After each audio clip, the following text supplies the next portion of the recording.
ಆದರೆ ಎಲ್ಲೂ ಕೂಡ ಇಂತಹ ಒಂದು ಸೇವೆ, ಕರ್ತನಾದ ಯೇಸು ಕ್ರಿಸ್ತನ ಹೆಸರಿನಲ್ಲಿ ಈ ಶಾಪವನ್ನು ನಾನು ಮುರಿಯುತ್ತೇನೆ, ಅಂತಹ ಒಂದು ಸೇವೆ ದೇವರ ವಾಕ್ಯದಲ್ಲಿ ಎಲ್ಲೂ ಇಲ್ಲ. ಆದ್ದರಿಂದ ಈ ವಿಷಯದಲ್ಲಿ ನಾವು ಎಚ್ಚರಿಕೆಯೊಂದಿಗೆ ಆಗಿರಬೇಕು. ಕ್ರೈಸ್ತರ ಜೀವನದಲ್ಲಿ ಶ್ರಮೆಗಳಿವೆ, ಕಷ್ಟಗಳು, ತೊಂದರೆಗಳು, ನೋವುಗಳಿವೆ. ಆದರೆ ಅದ್ರ ಕಾರಣ ನಮ್ಮ ಮೇಲೆ ಶಾಪ ಇದೆ ಅಂತ ಅಲ್ಲ.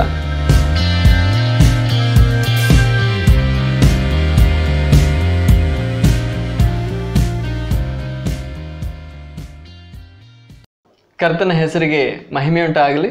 ಸಹೋದರರೇ, ಸಹೋದರಿಯರೇ, ನಿಮ್ಮೆಲ್ಲರಿಗೂ ಮತ್ತೊಮ್ಮೆ ಕರ್ತನ ಹೆಸರಿನಲ್ಲಿ ನನ್ನ ವಂದನೆಗಳು. ಇವತ್ತು ತುಂಬ ಜನ ಅವಕಾಶ ಪಡೋದೇನೆಂದರೆ, ನಮ್ಮ ಜೀವನದಲ್ಲಿರೋ ತೊಂದರೆಗಳು, ಕಷ್ಟ, ನೋವು, ಇವುಗಳ ಹಿಂದೆ ಇರೋ ಕಾರಣ ನಮ್ಮ ಜೀವನದಲ್ಲಿ ಶಾಪ ಇದೆ ಅಂತ. ನಮ್ಮ ಜೀವನದಲ್ಲಿ ಶಾಪ ಇರೋದ್ರಿಂದ ಈ ರೀತಿ ನಮ್ಮ ಜೀವನದಲ್ಲಿ ಕಷ್ಟಗಳು ಬರ್ತಾ ಇವೆ, ಸಮಸ್ಯೆಗಳು, ತೊಂದರೆಗಳು ಬರ್ತಾ ಇವೆ ಅಂತ. ಅದಲ್ಲದೆ ಇಂತಹ ಶಾಪವನ್ನು ನಾವು ಮುರಿಬೋದು, ಅದಕ್ಕೋಸ್ಕರ ನಮಗೆ ಅಧಿಕಾರ ಇದೆ ಅಂತ ಅವರು ಅವಕಾಶ ಪಡ್ತಾರೆ. ಅದು ಪ್ರಾರ್ಥನೆ ಮೂಲಕ ಆಗಿರ್ಬೋದು, ಪ್ರವಾದನೆ ಮೂಲಕ ಆಗಿರ್ಬೋದು. ನಾವು ಕರ್ತನಾದ ಯೇಸು ಕ್ರಿಸ್ತನ ಹೆಸರಿನಲ್ಲಿ ಈ ಶಾಪಗಳನ್ನೆಲ್ಲ ಮುರಿತಿದ್ದೀವಿ ಅಂತ ಉಚ್ಚಾರಣೆ ಮಾಡೋದ್ರಿಂದ ಅವರು ಈ ಶಾಪಗಳನ್ನ ಮುರಿಬೋದು ಅಂತ ಅವರು ಅವಕಾಶ ಪಡ್ತಾ ಇದ್ದಾರೆ. ಇಂತಹ ಒಂದು ಸೇವೆಯನ್ನು ಇಂಗ್ಲೀಷ್ನಲ್ಲಿ ಕರ್ಸ್ ಬ್ರೇಕಿಂಗ್ ಮಿನಿಸ್ಟ್ರಿ ಅಂತ ಕರೀತಾರೆ. ಆದರೆ ಇದು ದೇವ್ರ ವಾಕ್ಯದ ಪ್ರಕಾರ ಅಲ್ವೇ ಅಲ್ಲ. ಇದು ಒಂದು ದುರ್ಬೋಧನೆ ಆಗಿದೆ, ಸುಳ್ಳಾದ ಒಂದು ಸಿದ್ಧಾಂತವಾಗಿದೆ. ಆದ್ದರಿಂದ ಈ ವಿಷಯದಲ್ಲಿ ನಾವು ಎಚ್ಚರಿಕೆಯೊಂದಿಗೆ ಆಗಿರಬೇಕು. ಬೇರೆಯವ್ರಿಗೂ ಈ ವಿಷಯವನ್ನು ತಿಳಿಸ್ಬೇಕು. ಯಾರು ಈ ವಿಷಯದಲ್ಲಿ ಮೋಸ ಪಡಬಾರ್ದು. ಈ ವಿಷಯದಲ್ಲಿ ದೇವ್ರ ವಾಕ್ಯ ಏನು ಹೇಳುತ್ತೆ, ಈ ವಿಷಯದಲ್ಲಿ ಸತ್ಯ ಏನು ಅಂತ ನಾವು ದೇವ್ರ ವಾಕ್ಯದಿಂದ ನಾವು ಗಮನಿಸಬೇಕಾಗಿದೆ. ಇಂತಹ ಒಂದು ಸೇವೆ, ಶಾಪವನ್ನು ಮುರಿಯೋ ಒಂದು ಸೇವೆ ಅಥವಾ ಕರ್ಸ್ ಬ್ರೇಕಿಂಗ್ ಮಿನಿಸ್ಟ್ರಿ ದೇವ್ರ ವಾಕ್ಯಕ್ಕೆ ಅನುಸಾರವಾದದ್ದಲ್ಲ, ಅದೊಂದು ದುರ್ಬೋಧನೆ ಅಂತ ಹೇಳೋದಕ್ಕೆ ಕೆಲವು ಕಾರಣಗಳನ್ನ ನಾವು ಸ್ವಲ್ಪ ಗಮನಿಸೋಣ. ಮೊಟ್ಟ ಮೊದಲಾಗಿ ದೇವ್ರ ವಾಕ್ಯದಲ್ಲಿ ಎಲ್ಲೂ ಹೊಸ ಒಡಂಬಡಿಕೆ ಆಗಿರಲಿ, ಹಳೆ ಒಡಂಬಡಿಕೆ ಆಗಿರಲಿ, ದೇವ್ರ ವಾಕ್ಯದಲ್ಲಿ ಎಲ್ಲೂ ಇಂತಹ ಒಂದು ಸೇವೆಯನ್ನು ನಾವು ನೋಡೋಕ್ಕಾಗಲ್ಲ. ದೇವ್ರ ವಾಕ್ಯದಲ್ಲಿ ಹಳೆ ಒಡಂಬಡಿಕೆಯಲ್ಲಿ ಯಾಜಕರ ಸೇವೆ ಇದೆ, ಅದಲ್ಲದೆ ಪ್ರವಾದಿಗಳ ಸೇವೆ ಇದೆ, ಅಪೊಸ್ತಲರ ಸೇವೆ ಇದೆ, ಸುವಾರ್ತೆಯನ್ನು ಬೋಧಿಸೋ ಸೇವೆ ಇದೆ. ಆದರೆ ಎಲ್ಲೂ ಕೂಡ ಇಂತಹ ಒಂದು ಸೇವೆ, ಕರ್ತನಾದ ಯೇಸು ಕ್ರಿಸ್ತನ ಹೆಸರಿನಲ್ಲಿ ಈ ಶಾಪವನ್ನು ನಾನು ಮುರಿಯುತ್ತೇನೆ, ಅಂತಹ ಒಂದು ಸೇವೆ ದೇವ್ರ ವಾಕ್ಯದಲ್ಲಿ ಎಲ್ಲೂ ಇಲ್ಲ. ಎರಡನೇದಾಗಿ, ಶಾಪಗಳನ್ನ ನಾವು ಮುರಿಯೋದಕ್ಕೆ ನಮ್ಗೆ ಅಧಿಕಾರ ಇದೆ ಅಂತ ಅವಕಾಶ ಪಡೋ ಜನರು ನಮ್ಮ ಜೀವನದಲ್ಲಿರೋ ಕಷ್ಟಗಳನ್ನ ನೋಡಿ, ನಮ್ಮ ಜೀವನದಲ್ಲಿರೋ ನೋವುಗಳನ್ನ ನೋಡಿ, ಇವುಗಳ ಹಿಂದೆ, ಇವುಗಳ ಕಾರಣ ನಿಮ್ಮ ಜೀವನದಲ್ಲಿ ಶಾಪ ಇದೆ ಅಂತ ಅವಕಾಶ ಪಡೋದಕ್ಕೆ ದೇವ್ರ ವಾಕ್ಯದಿಂದ ಧರ್ಮೋಪದೇಶ ಕಾಂಡ 28ನೇ ಅಧ್ಯಾಯ ಅದರಲ್ಲಿ 15ರಿಂದ 68ವರೆಗೂ ಇರೋ ವಚನಗಳನ್ನ ತೋರಿಸ್ಬೋದು. ಈ ವಾಕ್ಯಭಾಗದಲ್ಲಿ ಯೆಹೋವನಾದ ದೇವರು ತನ್ನ ಜನರಾದ ಇಸ್ರಾಯೇಲಿಯರ ಜೊತೆ ಮಾತಾಡ್ತಾ ಇದ್ದಾನೆ. ತನ್ನ ಸೇವಕನಾದ ಮೋಶೆಯ ಮುಖಾಂತರ ಮಾತಾಡ್ತಾ ಇದ್ದಾನೆ. ಮಾತಾಡುವಾಗ ದೇವರು ಹೇಳೋದು, ನಾನು ನಿಮಗೆ ನನ್ನ ಆಜ್ಞೆಗಳನ್ನ ಕೊಡ್ತಾ ಇದ್ದೀನಿ, ನನ್ನ ಆಜ್ಞೆಗಳಿಗೆ ವಿಧೇಯರಾಗಿ ನೀವು ಜೀವಿಸಿದ್ರೆ ನಾನು ನಿಮ್ಮನ್ನು ಆಶೀರ್ವದಿಸ್ತೀನಿ. ಇಲ್ಲದೇ ಇದ್ದರೆ, ನನ್ನ ಆಜ್ಞೆಗಳಿಗೆ ನೀವು ವಿರುದ್ಧವಾಗಿ ನಡ್ಕೊಂಡ್ರೆ, ನನ್ನ ಆಜ್ಞೆಗಳಿಗೆ ಅವಿಧೇಯರಾಗಿ ನಡ್ಕೊಂಡ್ರೆ ನಾನು ನಿಮ್ಮ ಮೇಲೆ ಶಾಪ ಹಾಕ್ತೀನಿ. ಆ ರೀತಿ ನಾನು ನಿಮ್ಮ ಮೇಲೆ ಶಾಪ ಹಾಕುವಾಗ ನೀವು ಶಾರೀರಿಕವಾಗಿ ರೋಗಗಳನ್ನ ಅನುಭವಿಸ್ಬೇಕಾಗುತ್ತೆ, ದುಃಖ, ನೋವು ಅನುಭವಿಸ್ಬೇಕಾಗುತ್ತೆ. ಅದ್ರ ಬಗ್ಗೆ ನಾವು ಈ ವಾಕ್ಯಭಾಗದಲ್ಲಿ ಒಂದು ವಚನ ಮಾತ್ರ ಓದೋಣ. 21ನೇ ವಚನ, ನೀನು ಸ್ವಾಧೀನ ಮಾಡಿಕೊಳ್ಳುವುದಕ್ಕೆ ಹೋಗುವ ದೇಶದಲ್ಲಿಂದ ಹಾಳಾಗಿ ಹೋಗುವವರೆಗೆ ಕರ್ತನು ವ್ಯಾಧಿಯನ್ನು ನಿನಗೆ ಅಂಟಿಕೊಳ್ಳುವಂತೆ ಮಾಡುವನು. ಆಗ ಈ ವಾಕ್ಯಭಾಗದಿಂದ ನಮಗೆ ಸ್ಪಷ್ಟವಾಗಿ ಅರ್ಥ ಆಗೋದು, ಇಸ್ರಾಯೇಲಿಯರ ಜೀವಿತದಲ್ಲಿ ಒಂದು ದೇಶವಾಗಿ ಅವ್ರ ಜೀವನದಲ್ಲಿ ಶಾರೀರಿಕವಾದ ರೋಗಗಳು, ವ್ಯಾಧಿಗಳು, ಕಷ್ಟಗಳು ಬರುವಾಗ ಅದರ ಅರ್ಥ ದೇವರಿಂದ ಅವ್ರ ಮೇಲೆ ಶಾಪ ಬರ್ತಾ ಇದೆ. ಇಲ್ಲಿ ದೇವರ ಶಾಪ ಬಗ್ಗೆ ಖಂಡಿತವಾಗಿ ಬರೆಯಲ್ಪಟ್ಟಿದೆ. ಆದರೆ ಆ ಶಾಪವನ್ನು ಮುರಿಯೋ ಒಂದು ಸೇವೆ, ಅಂತಹ ಒಂದು ಸೇವೆ ನಡೆಸೋದಕ್ಕೋಸ್ಕರ ಆಧ್ಯಾತ್ಮಿಕವಾದ ಅಧಿಕಾರ, ಅವುಗಳ ಬಗ್ಗೆ ಎಲ್ಲೂ ಇಲ್ಲಿ ಸೂಚನೆ ಕೂಡ ಇಲ್ಲ. ಶಾಪದ ಬಗ್ಗೆ ಇಲ್ಲಿ ಬರೆಯಲ್ಪಟ್ಟಿದೆ, ಶಾಪವನ್ನು ಮುರಿಯೋ ಒಂದು ಸೇವೆಯ ಬಗ್ಗೆ ಇಲ್ಲೆಲ್ಲೂ ಬರೆಯಲ್ಪಟ್ಟಿಲ್ಲ. ಮೂರನೇದಾಗಿ, ಇಸ್ರಾಯೇಲ್ ದೇಶದ ಮೇಲೆ ದೇವರ ಶಾಪ ಬಂದಾಗ, ಇಸ್ರಾಯೇಲ್ ದೇಶದವರು ದೇವರ ಆಜ್ಞೆಗಳಿಗೆ ಅವಿಧೇಯರಾಗಿ ನಡ್ಕೊಂಡಾಗ, ದೇವ್ರ ಶಾಪ ಕೊಟ್ಟಾಗ, ಅವ್ರ ಮೇಲೆ ರೋಗಗಳು ವ್ಯಾಧಿಗಳು ಬಂದಾಗ ಅದಕ್ಕೆ ನಿವಾರಣೆ ಏನಾಗಿತ್ತು? ಆ ಶಾಪದಿಂದ ಬಿಡುಗಡೆ ಹೊಂದಬೇಕು ಅಂದರೆ ಅವ್ರೇನು ಮಾಡಬೇಕಾಗಿತ್ತು? ಯಾರಾದರೂ ಇವತ್ತು ಶಾಪ ಮುರಿಯೋ ರೀತಿ ಯೇಸು ಕ್ರಿಸ್ತನ ಹೆಸರಿನಲ್ಲಿ ನಾನು ಈ ಶಾಪನ ಮುರಿತಾ ಇದ್ದೀನಿ ಅಂತ ಆ ರೀತಿಯೇ ಯಾವುದಾದ್ರೂ ಯಾಜಕ ಅಥವಾ ಪ್ರವಾದಿ ಬಂದು ಯೆಹೋವನ ಹೆಸರಿನಲ್ಲಿ ನಾನು ಈ ಶಾಪವನ್ನು ಮುರಿತಾ ಇದ್ದೀನಿ ಅಂತ ಆ ರೀತಿ ಒಂದು ಸೇವೆ ನಡೆಸೋದ್ರ ಮೂಲಕ ಅಲ್ಲ, ಅವರಿಗೆ ಆ ಶಾಪಗಳಿಂದ ವಿಮೋಚನೆ ಇಲ್ಲದಿದ್ದರೆ ಬಿಡುಗಡೆಯ ನಿವಾರಣೆ ಆಗಿದ್ದು. ಇಲ್ಲಿ ನಾವು ನೋಡೋದು ದೇವ್ರ ವಾಕ್ಯದಲ್ಲಿ 28ನೇ ಅಧ್ಯಾಯ, ಧರ್ಮೋಪದೇಶ ಕಾಂಡದಲ್ಲಿ 28ನೇ ಅಧ್ಯಾಯದಲ್ಲಿ ನಾವು ನೋಡಿದ್ವಿ, ಅವರು ದೇವರ ಆಜ್ಞೆಗಳಿಗೆ ಅವಿಧೇಯರಾಗಿರೋದ್ರಿಂದ ಅವ್ರ ಮೇಲೆ ದೇವ್ರ ಶಾಪ ಬಂತು. ಅವರು ದೇವರಿಗೆ ಅವಿಧೇಯರಾಗಿ ಪಾಪ ಮಾಡೋದ್ರಿಂದ ಶಾಪ ಬಂತು. ಶಾಪ ಬಂದಾಗ ರೋಗಗಳು ಬಂತು, ಅವರ ಶತ್ರುಗಳ ಮುಂದೆ ಅವರು ಪರಾಜಿತರಾದರು, ಅವರು ಯುದ್ಧಗಳಲ್ಲಿ ಸೋತರು. ಅದು ಮಾತ್ರವಲ್ಲದೆ ಅವರಿಗೆ ಕೊಡಲ್ಪಟ್ಟ ಆ ವಾಗ್ದತ್ತ ಭೂಮಿಯಿಂದ ಅವರು ಆಚೆ ಹಾಕಲ್ಪಟ್ಟರು. ಅವ್ರ ಸುತ್ತಮುತ್ತಲಿರೋ ದೇಶಗಳಲ್ಲಿ ಚದುರಿ ಹೋದರು. ಆದರೆ ದೇವ್ರ ವಾಕ್ಯದಲ್ಲಿ 30ನೇ ಅಧ್ಯಾಯದಲ್ಲಿ, ಇದೇ ಧರ್ಮೋಪದೇಶ ಕಾಂಡದಲ್ಲಿ 30ನೇ ಅಧ್ಯಾಯದಲ್ಲಿ ದೇವ್ರು ಹೇಳೋದು, ನೀವು ಆ ರೀತಿ ಚದುರಿ ಹೋಗಿರೋವಾಗ ಅಲ್ಲಿ ನಿಮ್ಮ ಪಾಪಗಳ ವಿಷಯವಾಗಿ ಎಚ್ಚೆತ್ತು ನನ್ನ ಕಡೆಗೆ ತಿರುಗಿದ್ರೆ, ನಿಮ್ಮ ಪಾಪಗಳ ಬಗ್ಗೆ ಪಶ್ಚಾತ್ತಾಪಪಟ್ಟು ಮಾನಸಾಂತರ ಹೊಂದಿ ನಿಮ್ಮ ಪಾಪಗಳಿಂದ ದೇವರ ಕಡೆಗೆ ತಿರುಗಿದ್ರೆ ನಾನು ನಿಮ್ಮನ್ನು ಮತ್ತೊಮ್ಮೆ ನಿಮ್ಮ ಸ್ವಂತ ದೇಶಕ್ಕೆ ವಾಗ್ದತ್ತ ಭೂಮಿಗೆ ಕರ್ಕೊಂಡು ಬರ್ತೀನಿ ಅಂತ 30ನೇ ಅಧ್ಯಾಯ ಧರ್ಮೋಪದೇಶ ಕಾಂಡ 30ನೇ ಅಧ್ಯಾಯ 1ನೇ ವಚನದಿಂದ 10ನೇ ವಚನದವರೆಗೂ ಓದಿದ್ರೆ ಅಲ್ಲಿ ನಾವು ನೋಡ್ಬೋದು. ಮೋಶೆ ಮುಖಾಂತರ ದೇವ್ರು ಹೇಳ್ತಾ ಇದ್ದಾನೆ. ಅದು ಮಾತ್ರವಲ್ಲದೆ ಸೊಲೊಮೋನ್ ರಾಜನು ಯೆರೂಸಲೇಮ್ ಪಟ್ಟಣದಲ್ಲಿ ದೇವಾಲಯವನ್ನು ನಿರ್ಮಾಣ ಮಾಡುವಾಗ, ಅಲ್ಲಿ ಆ ದೇವಾಲಯವನ್ನು ಪ್ರತಿಷ್ಠೆ ಮಾಡುವಾಗ ಸೊಲೊಮೋನ್ ರಾಜನು ಪ್ರಾರ್ಥನೆ ಮಾಡೋದನ್ನು ನಾವು ನೋಡ್ಬೋದು. 2ನೇ ಪೂರ್ವಕಾಲ ವೃತ್ತಾಂತ 6ನೇ ಅಧ್ಯಾಯ 24ರಿಂದ 31ವರೆಗೂ, ಅದೇ 6ನೇ ಅಧ್ಯಾಯದಲ್ಲಿ 36ರಿಂದ 39ನೇ ವಾಕ್ಯದವರೆಗೂ ನಾವು ಓದಿದ್ರೆ ಅಲ್ಲಿ ನೋಡೋದು, ಸೊಲೊಮೋನ್ ಹೇಳೋದು, ನಿನ್ನ ಜನರಾದ ಇಸ್ರಾಯೇಲ್ಯರು ದೇವರೇ ಪಾಪ ಮಾಡಿದ್ರೆ ನೀನು ಅವರನ್ನು ಶಿಕ್ಷಿಸುವಾಗ ನೀನು ಅವ್ರ ಮೇಲೆ ಶಾಪ ಹಾಕಿ ಅವ್ರ ಸುತ್ತಮುತ್ತಲಿರೋ ದೇಶಗಳಲ್ಲಿ ಅವ್ರನ್ನ ಚದುರಿಸುವಾಗ, ಆ ಚದುರಿಸಲ್ಪಟ್ಟಿರೋ ಆ ಅವಸ್ಥೆಯಲ್ಲಿ ಆ ದೇಶಗಳಲ್ಲಿ ನಿನ್ನ ಜನರಾದ ಇಸ್ರಾಯೇಲ್ಯರು ಈ ದೇವಾಲಯದ ಕಡೆಗೆ ತಿರುಗಿ ನಿನಗೆ ಪ್ರಾರ್ಥಿಸಿದ್ರೆ, ತಮ್ಮ ಪಾಪಗಳಿಂದ ಮಾನಸಾಂತರಪಟ್ಟು ಪಶ್ಚಾತ್ತಾಪಪಟ್ಟು ನಿನ್ನ ಕಡೆಗೆ ತಿರುಗಿ ಪೂರ್ಣ ಹೃದಯದಿಂದ ನಿನ್ನನ್ನು ಹುಡುಕ್ತಾ ಅವರು ಪ್ರಾರ್ಥನೆ ಮಾಡಿದ್ರೆ ಅವರ ಪ್ರಾರ್ಥನೆಯನ್ನು ಕೇಳಿ ಅವರ ಪಾಪಗಳನ್ನು ಕ್ಷಮಿಸಿ ಮತ್ತೊಮ್ಮೆ ಈ ದೇಶಕ್ಕೆ ಕರ್ಕೊಂಡು ಬಾ ಅಂತ ಪ್ರಾರ್ಥನೆ ಮಾಡೋದನ್ನು ನಾವು ನೋಡ್ಬೋದು. ಆ ಪ್ರಾರ್ಥನೆಗೆ ಉತ್ತರವಾಗಿ ದೇವರು ಉತ್ತರ ಕೊಡೋದನ್ನು ನಾವು ಇದೇ 2ನೇ ಪೂರ್ವಕಾಲ ವೃತ್ತಾಂತ 7ನೇ ಅಧ್ಯಾಯ 13-14ರಲ್ಲಿ ನಾವು ನೋಡ್ಬೋದು. ಆ ರೀತಿ ದೇವ ಜನರು ಪಾಪ ಮಾಡೋದ್ರಿಂದ, ದೇವರ ಆಜ್ಞೆಗಳಿಗೆ ಅವಿಧೇಯರಾಗೋದ್ರಿಂದ, ನ್ಯಾಯ ಪ್ರಮಾಣ ಅಥವಾ ಧರ್ಮಶಾಸ್ತ್ರಕ್ಕೆ ಅವಿಧೇಯರಾಗೋದ್ರಿಂದ ಅವ್ರ ಮೇಲೆ ಶಾಪ ಬಂತು, ಶಿಕ್ಷೆ ಬಂತು. ಆದ್ದರಿಂದ ಆ ಪಾಪಗಳಿಂದ ಎಚ್ಚೆತ್ತು ಅವರು ಪಶ್ಚಾತ್ತಾಪಪಟ್ಟು ದೇವ್ರ ಕಡೆಗೆ ತಿರುಗುವಾಗ ಆ ಶಾಪಗಳಿಂದ ಅವ್ರಿಗೆ ನಿವಾರಣೆ ಸಿಗುತ್ತೆ. ದೇವ್ರ ವಾಕ್ಯ ಅದು ನಮಗೆ ತಿಳಿಸೋದು. ಆದ್ದರಿಂದ 2ನೇ ಪೂರ್ವಕಾಲ ವೃತ್ತಾಂತದಲ್ಲಿ ನಾವು ನೋಡಿದ್ವಿ.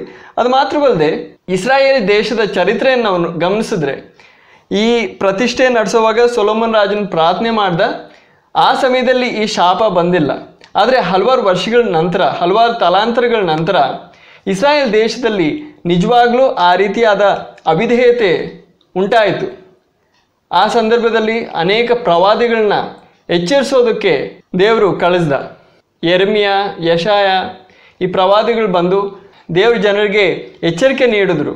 ಈ ರೀತಿ ನೀವು ಪಾಪದಲ್ಲೇ ಮುಂದುವರೆದ್ರೆ ನಿಮ್ಮ ಮೇಲೆ ದೇವ್ರ ಶಾಪ ಬರುತ್ತೆ, ದೇವರ ನ್ಯಾಯ ತೀರ್ಪು ನಿಮ್ಮ ಮೇಲೆ ಬೀಳುತ್ತೆ, ದೇವರ ಕ್ರೋಧ ನಿಮ್ಮ ಮೇಲೆ ಬೀಳುತ್ತೆ. ನಿಮ್ಮ ಪಾಪಗಳಿಂದ ತಿರುಗಿ ಅನ್ಯ ದೇವಿ ದೇವತೆಗಳನ್ನ ನೀವು ಬಿಟ್ಟು ಯೆಹೋವನನ್ನು ಮಾತ್ರ ಸೇವಿಸಿ. ಆದರೆ ಅವರು ಕಿವಿ ಕೊಟ್ಟಿಲ್ಲ. ಆದ್ದರಿಂದ ದೇವ್ರ ಕೋಪ ಅವ್ರ ಮೇಲೆ ಬಿತ್ತು. ಆ ರೀತಿ ದೇವ್ರ ಕ್ರೋಧ ಅವ್ರ ಮೇಲೆ ಬಿದ್ದಾಗ ದೇವ ಜನರಾದ ದಾನಿಯೇಲು, ಎಜ್ರಾ, ನೆಹೆಮೀಯ ಅಂತವರು ದೇವ್ರ ಕಡೆಗೆ ತಿರುಗಿ ಪ್ರಾರ್ಥನೆ ಮಾಡೋದನ್ನು ನಾವು ನೋಡ್ಬೋದು. ದಾನಿಯೇಲನ ಗ್ರಂಥ 9ನೇ ಅಧ್ಯಾಯ 3ರಿಂದ 19ನೇ ವಾಕ್ಯದವರೆಗೂ ನಾವು ಓದಿದ್ರೆ ಅಲ್ಲಿ ದಾನಿಯೇಲ್ ಪ್ರವಾದಿ ಪ್ರಾರ್ಥನೆ ಮಾಡೋದನ್ನು ನಾವು ನೋಡ್ಬೋದು. ಇಸ್ರಾಯೇಲ್ಯರ ಪಾಪಗಳನ್ನ ಅರಿಕೆ ಮಾಡುತ್ತಾ, ತನ್ನ ಪಾಪಗಳನ್ನ ಅರಿಕೆ ಮಾಡುತ್ತಾ ಆತನು ಕ್ಷಮಾಪಣೆಗಾಗಿ, ಕರುಣೆಗಾಗಿ, ದಯೆಗಾಗಿ ದೇವ್ರನ್ನ ಪ್ರಾರ್ಥನೆ ಮಾಡ್ತಾ ಇದ್ದಾನೆ. ಅದು ಮಾತ್ರವಲ್ಲದೆ ಎಜ್ರಾನ ಗ್ರಂಥ 9ನೇ ಅಧ್ಯಾಯ, ಅದರಲ್ಲಿ ಎಜ್ರಾ ಪ್ರಾರ್ಥನೆ ಮಾಡೋದನ್ನು ನಾವು ನೋಡ್ಬೋದು.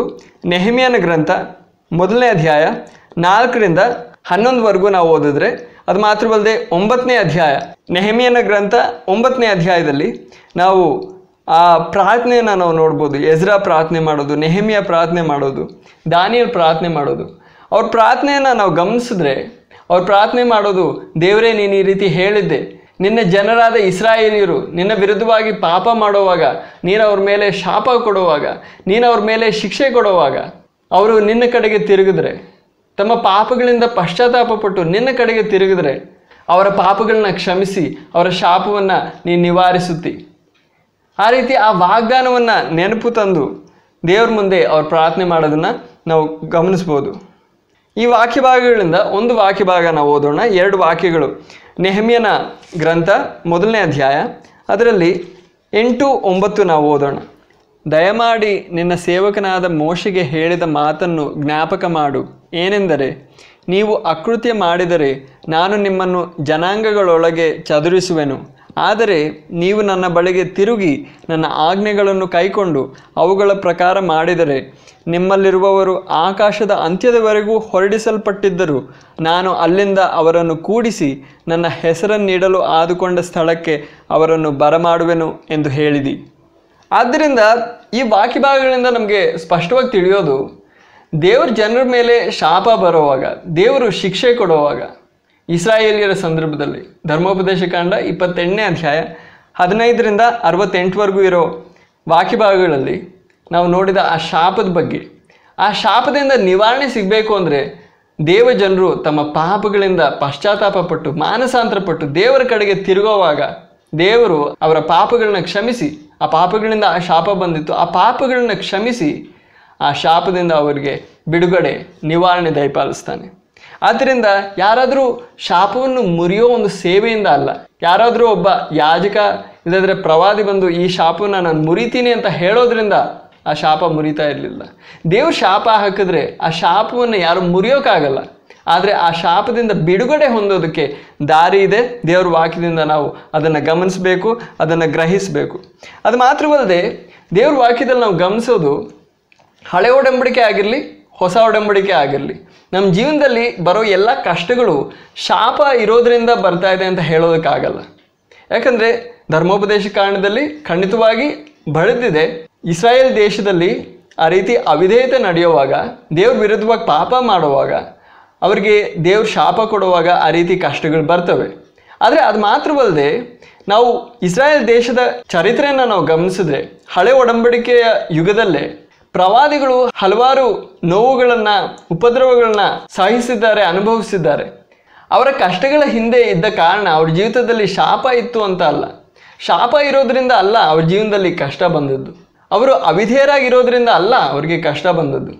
ಅದಕ್ಕೆ ಬದಲಾಗಿ ಅವರು ವಿಧೇಯರಾಗಿ, ಯೆಹೋವನಿಗಾಗಿ ಎಷ್ಟೋ ತೀಕ್ಷ್ಣತೆಯುಳ್ಳವರಾಗಿ, ಆಸಕ್ತಿಯುಳ್ಳವರಾಗಿ, ಬೇರೆ ಜನರು ಅನ್ಯ ದೇವಿ ದೇವತೆಗಳನ್ನ ಸೇವಿಸುವಾಗ ನೀವು ಈ ಅನ್ಯ ದೇವಿ ದೇವತೆಗಳನ್ನ ಸೇವಿಸ್ತಾ ಇದ್ದೀರಾ, ದೇವರ ಕ್ರೋಧ ನಿಮ್ಮ ಮೇಲೆ ಬೀಳುತ್ತೆ, ಈ ಕೃತ್ಯಗಳಿಂದ ನೀವು ಮಾನಸಾಂತರಪಟ್ಟು ಯೆಹೋವನಾದ ದೇವರ ಕಡೆಗೆ ತಿರುಗಿರಿ ಎಂಬುದಾಗಿ ಸಾರ್ತಾ ಇದ್ರು.